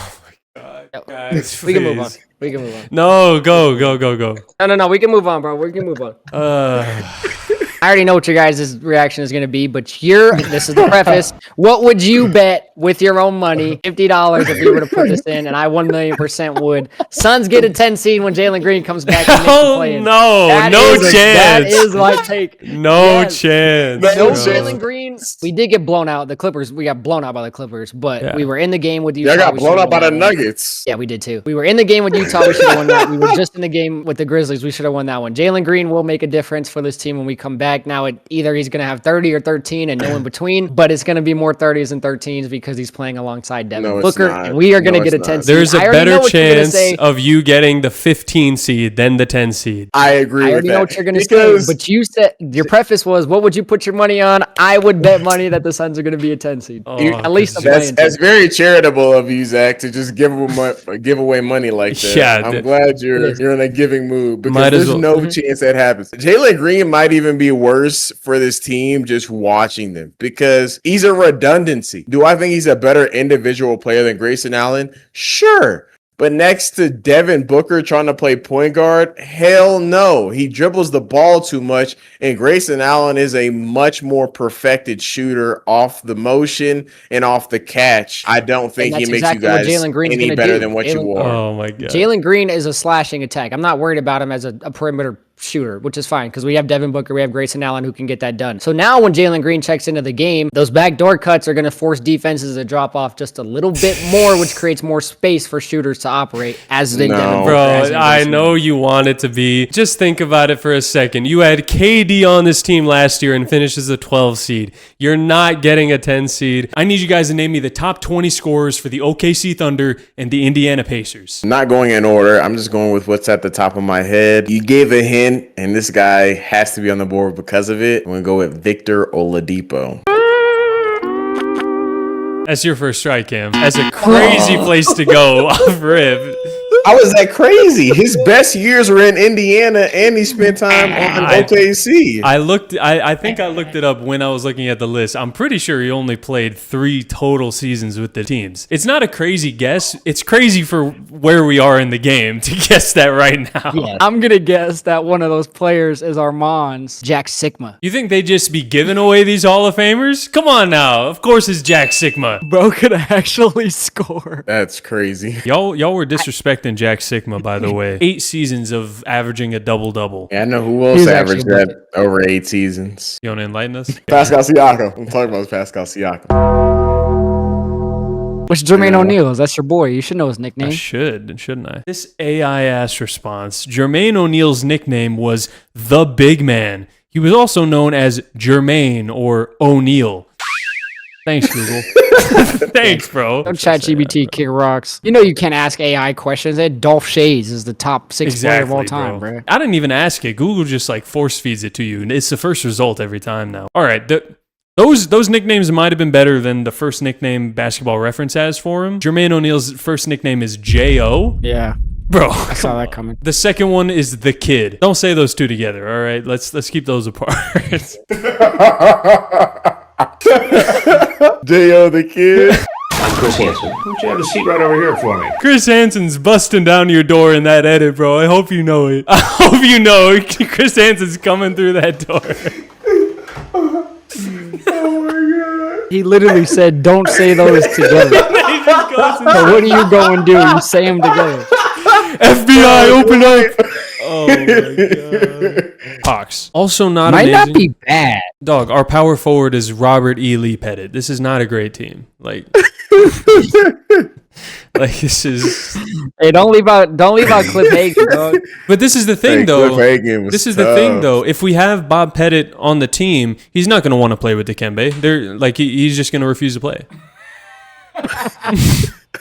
He's going to look at Dikembe at his 5. He's going to look at Dominique next to him at his 3, and he's going to walk off the damn court. He's going to go. These are inferior basketball players as Dominique does a free throw line 360. He's going to show up to the game in a Confederate uniform, and then he's going to petition, and he's going to secede from the Atlanta Hawks and create his own team. Yeah, he's gonna be the Pigeons. He's going to create the Atlanta Pigeons, and then they're going to get stomped. He's going to run a lineup of Cliff Hagan and Kyle Korver, and then I don't even know who else. I mean, Trae Young's going to be the one. Yeah, I mean, on which team?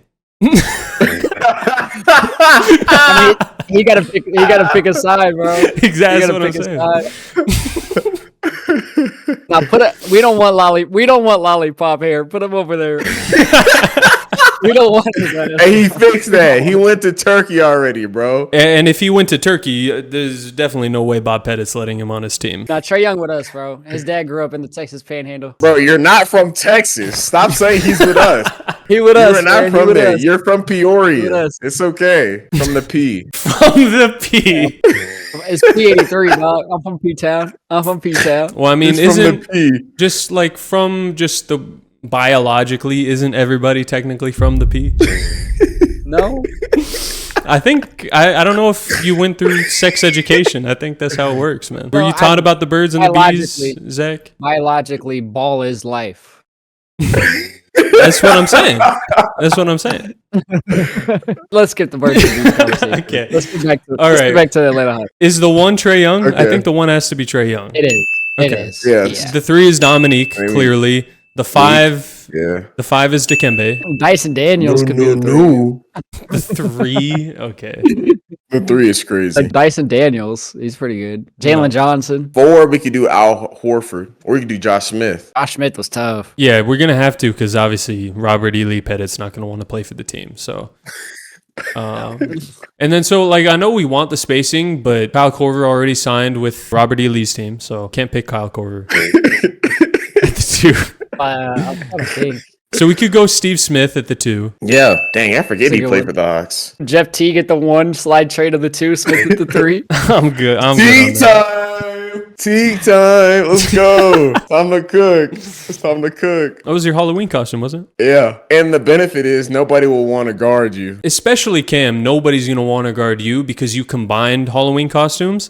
Like, it was crazy to combine the Teague time costume with the Paul Pierce costume on the bottom. So. And definitely nobody was wanting to guard you after that. Damn, you went poop stains on him? This is propaganda. That never happened. Damn, you went poop stains on him? That's crazy, bro. I had a wheelchair too. Just to you get wheeled back in so you can come out like... Yeah. Yeah, he left the party in clean tidy whities, came back with the stain. Oh god. Cam, by the way, how did you do that? Man. Was that like you took a Hershey's bar into the that's bathroom? I didn't know he divulged the secret to you. Okay. Man, he was committed to the costume, man. He was I had an almond joy. He was on a strict baked beans diet before he put that on. So it was natural. It was natural, bro. He was eating chili dogs, and beans and cheese. Ran to Taco Bell real quick before he went. He had a little gordita crunch. Gordita crunch mixed it with the 5-layer beefy burrito, and he showed up to the party.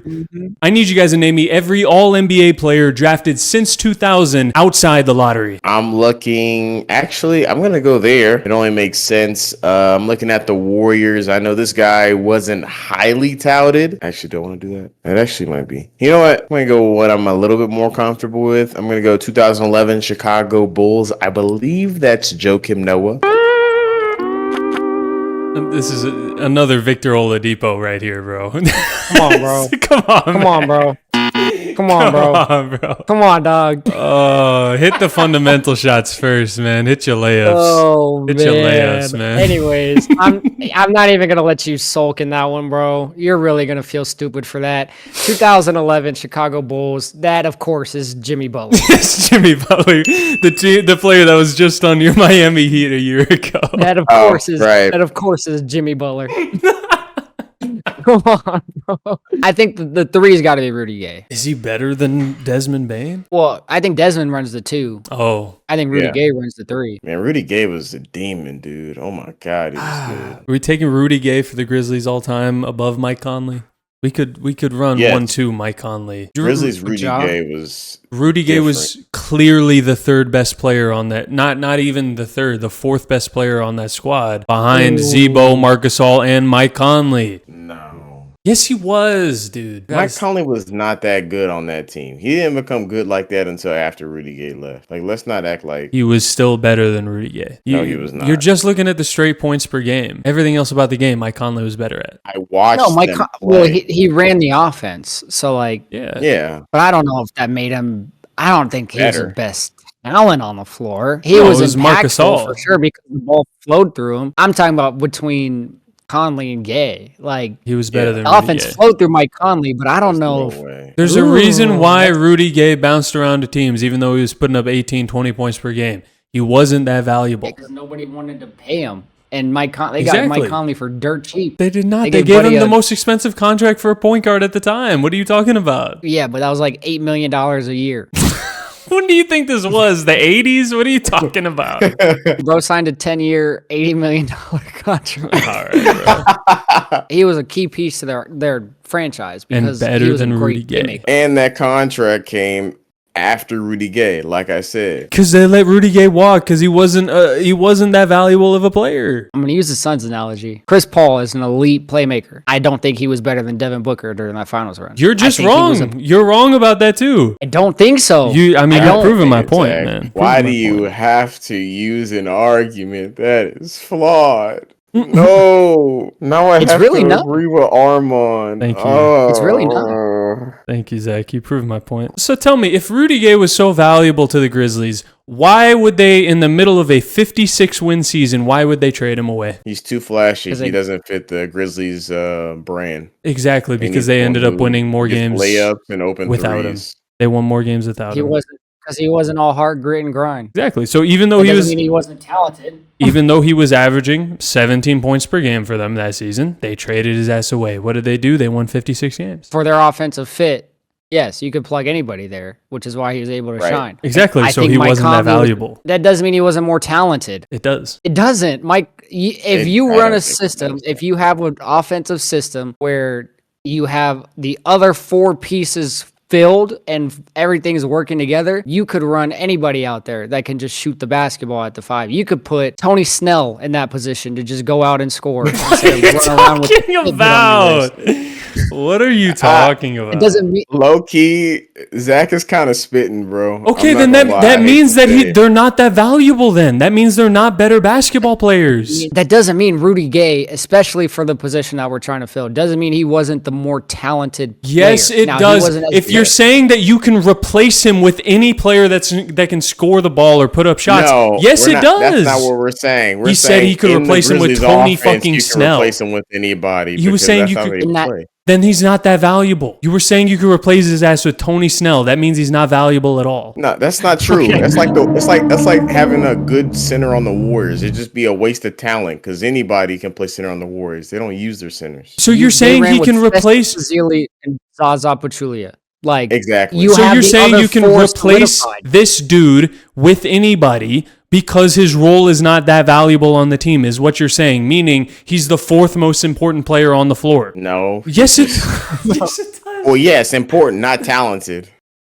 You said talent. You're pissing me off. This is about role and not talent. If they're the 4th most important player on the floor, that means they're the 4th best player on the floor. No, it doesn't. Yes, just because somebody can put up more points does not make them a better player. There's other parts to the game of basketball where Mike Conley was a all defensive caliber defender on the Grizzlies, as well as being the facilitator for the team, while also putting up still 15 points per game and ascending past that point once Rudy Gay was gone as well. I think the word importance and talent aren't, to me, they don't go hand in hand. For the 4th most important person on the floor doesn't mean you're the 4th most talented. Okay, sure. Rudy Gay talent. Imani Bates is talented. That doesn't make him a better basketball player. No.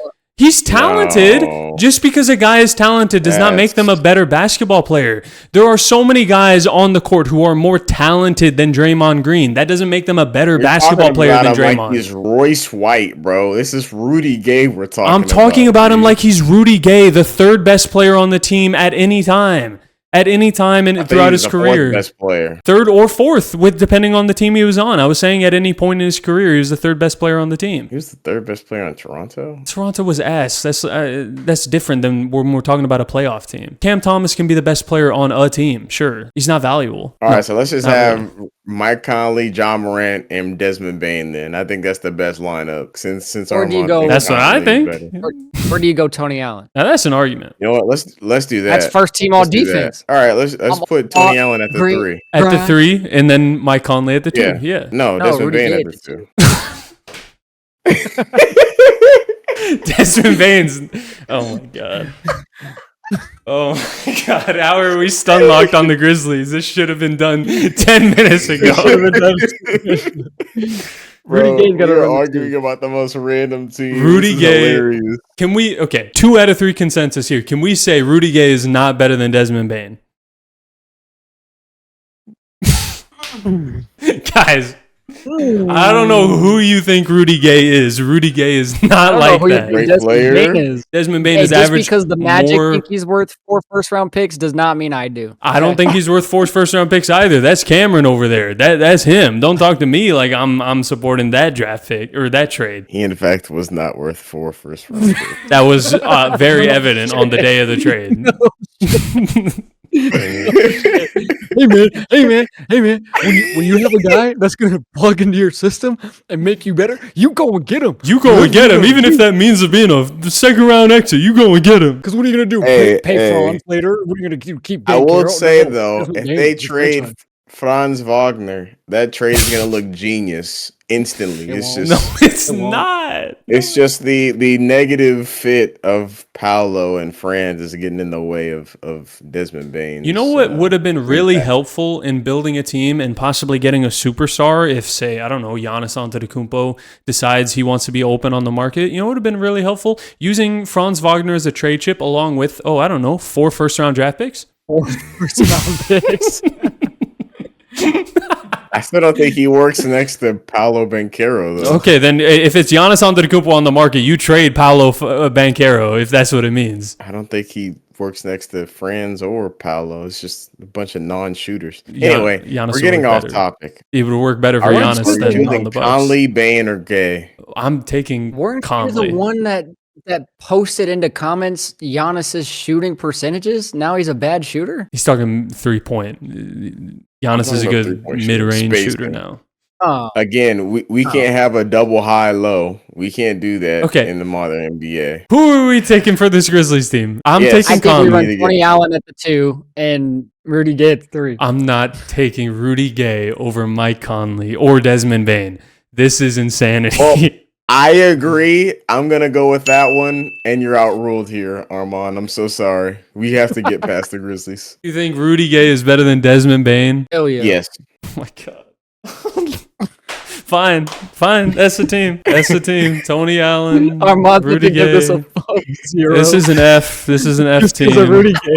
This is an F. It's an F team regardless. I mean, no, it would have been a D- with Mike Conley instead of Rudy Gay, but you guys made it an F. I do like Pete. I mean, does Adrian Dantley make this list or no? I'd rather have Pete Maravich, so that's a weird fit, but I'd put him at the 3. You would rather have Pete Maravich over Adrian Dantley? Yes. No. Adrian Dantley is just scaled up Rudy Gay, so I disrespect both of them. He is a scaled up version of him, but this is the same thing. He scores the ball, but scaled up Rudy Gay. Scaled up Rudy Gay. It's a perfect analogy because guess what? Memphis, mid-season of doing really well, traded Rudy Gay's ass away, and they did well. Pistons trade away Adrian Dantley. Guess what they do? They win 2 championships in a row without him. So Memphis didn't go on to win 2 championships without Rudy Gay. Which is why I said scaled up. He scaled up Rudy Gay. So wouldn't that make Rudy Gay better? Because Memphis didn't win without him, but Detroit did without Dantley. Was scaled up, so also the Pistons were a scaled up version of those Grizzlies, which actually makes sense. Grit and grind to scaled up bad boy Pistons. That analogy actually works really well now that I think about it. But it's also NBA, it's NFL. I have NHL as well. You have hockey jerseys? I've never seen you in a hockey jersey.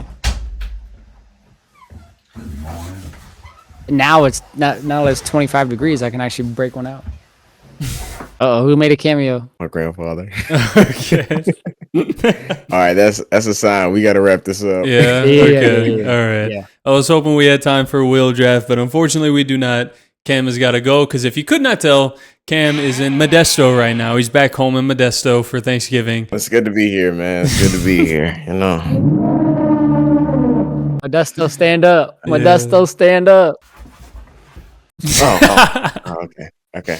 At least he's admitting it now, Zach. I'm glad he's proud. I couldn't even imagine not claiming my hometown. Like we know from the last episode, you're from the P. Yeah, the P. I'm P-Town, baby. P-Town. Arman, you've been to my hometown.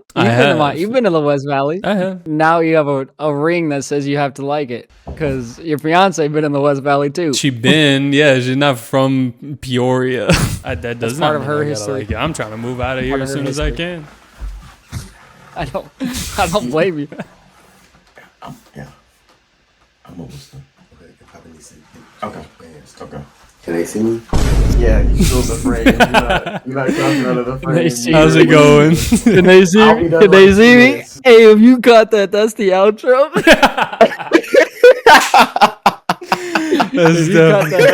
It picked it up on the mic, so it's definitely going to be the outro. Can they see me? Give me Chris Bosh. Come. Hey, yo. Zach. Oh, God. I heard that one, bro. Excuse me. I think your neighbors heard that one. Whatever, man. I cover my mouth. That's even worse because it sounded like you didn't. It sounded like you did it right into the sounded mic, clear bro. as day. It sounded like you went. Damn, my bad. Anyways, before we were burpily interrupted. Oh, my back! God damn, my balls hurt. I'm not stretching my back. I'm not doing shit. I'm just gonna get up. I'm gonna turn my camera off. I'm not getting clipped this time. I mean, I guess my final words of advice were if you didn't see your name in here, you can come a long way. So don't stop coming. Words to live by, truly. Inspiring words, Zach. It was the philosopher Smash Mouth. That's right. Yes, and they don't stop coming. And with that, we bid you good night. Good night, Worst Take family.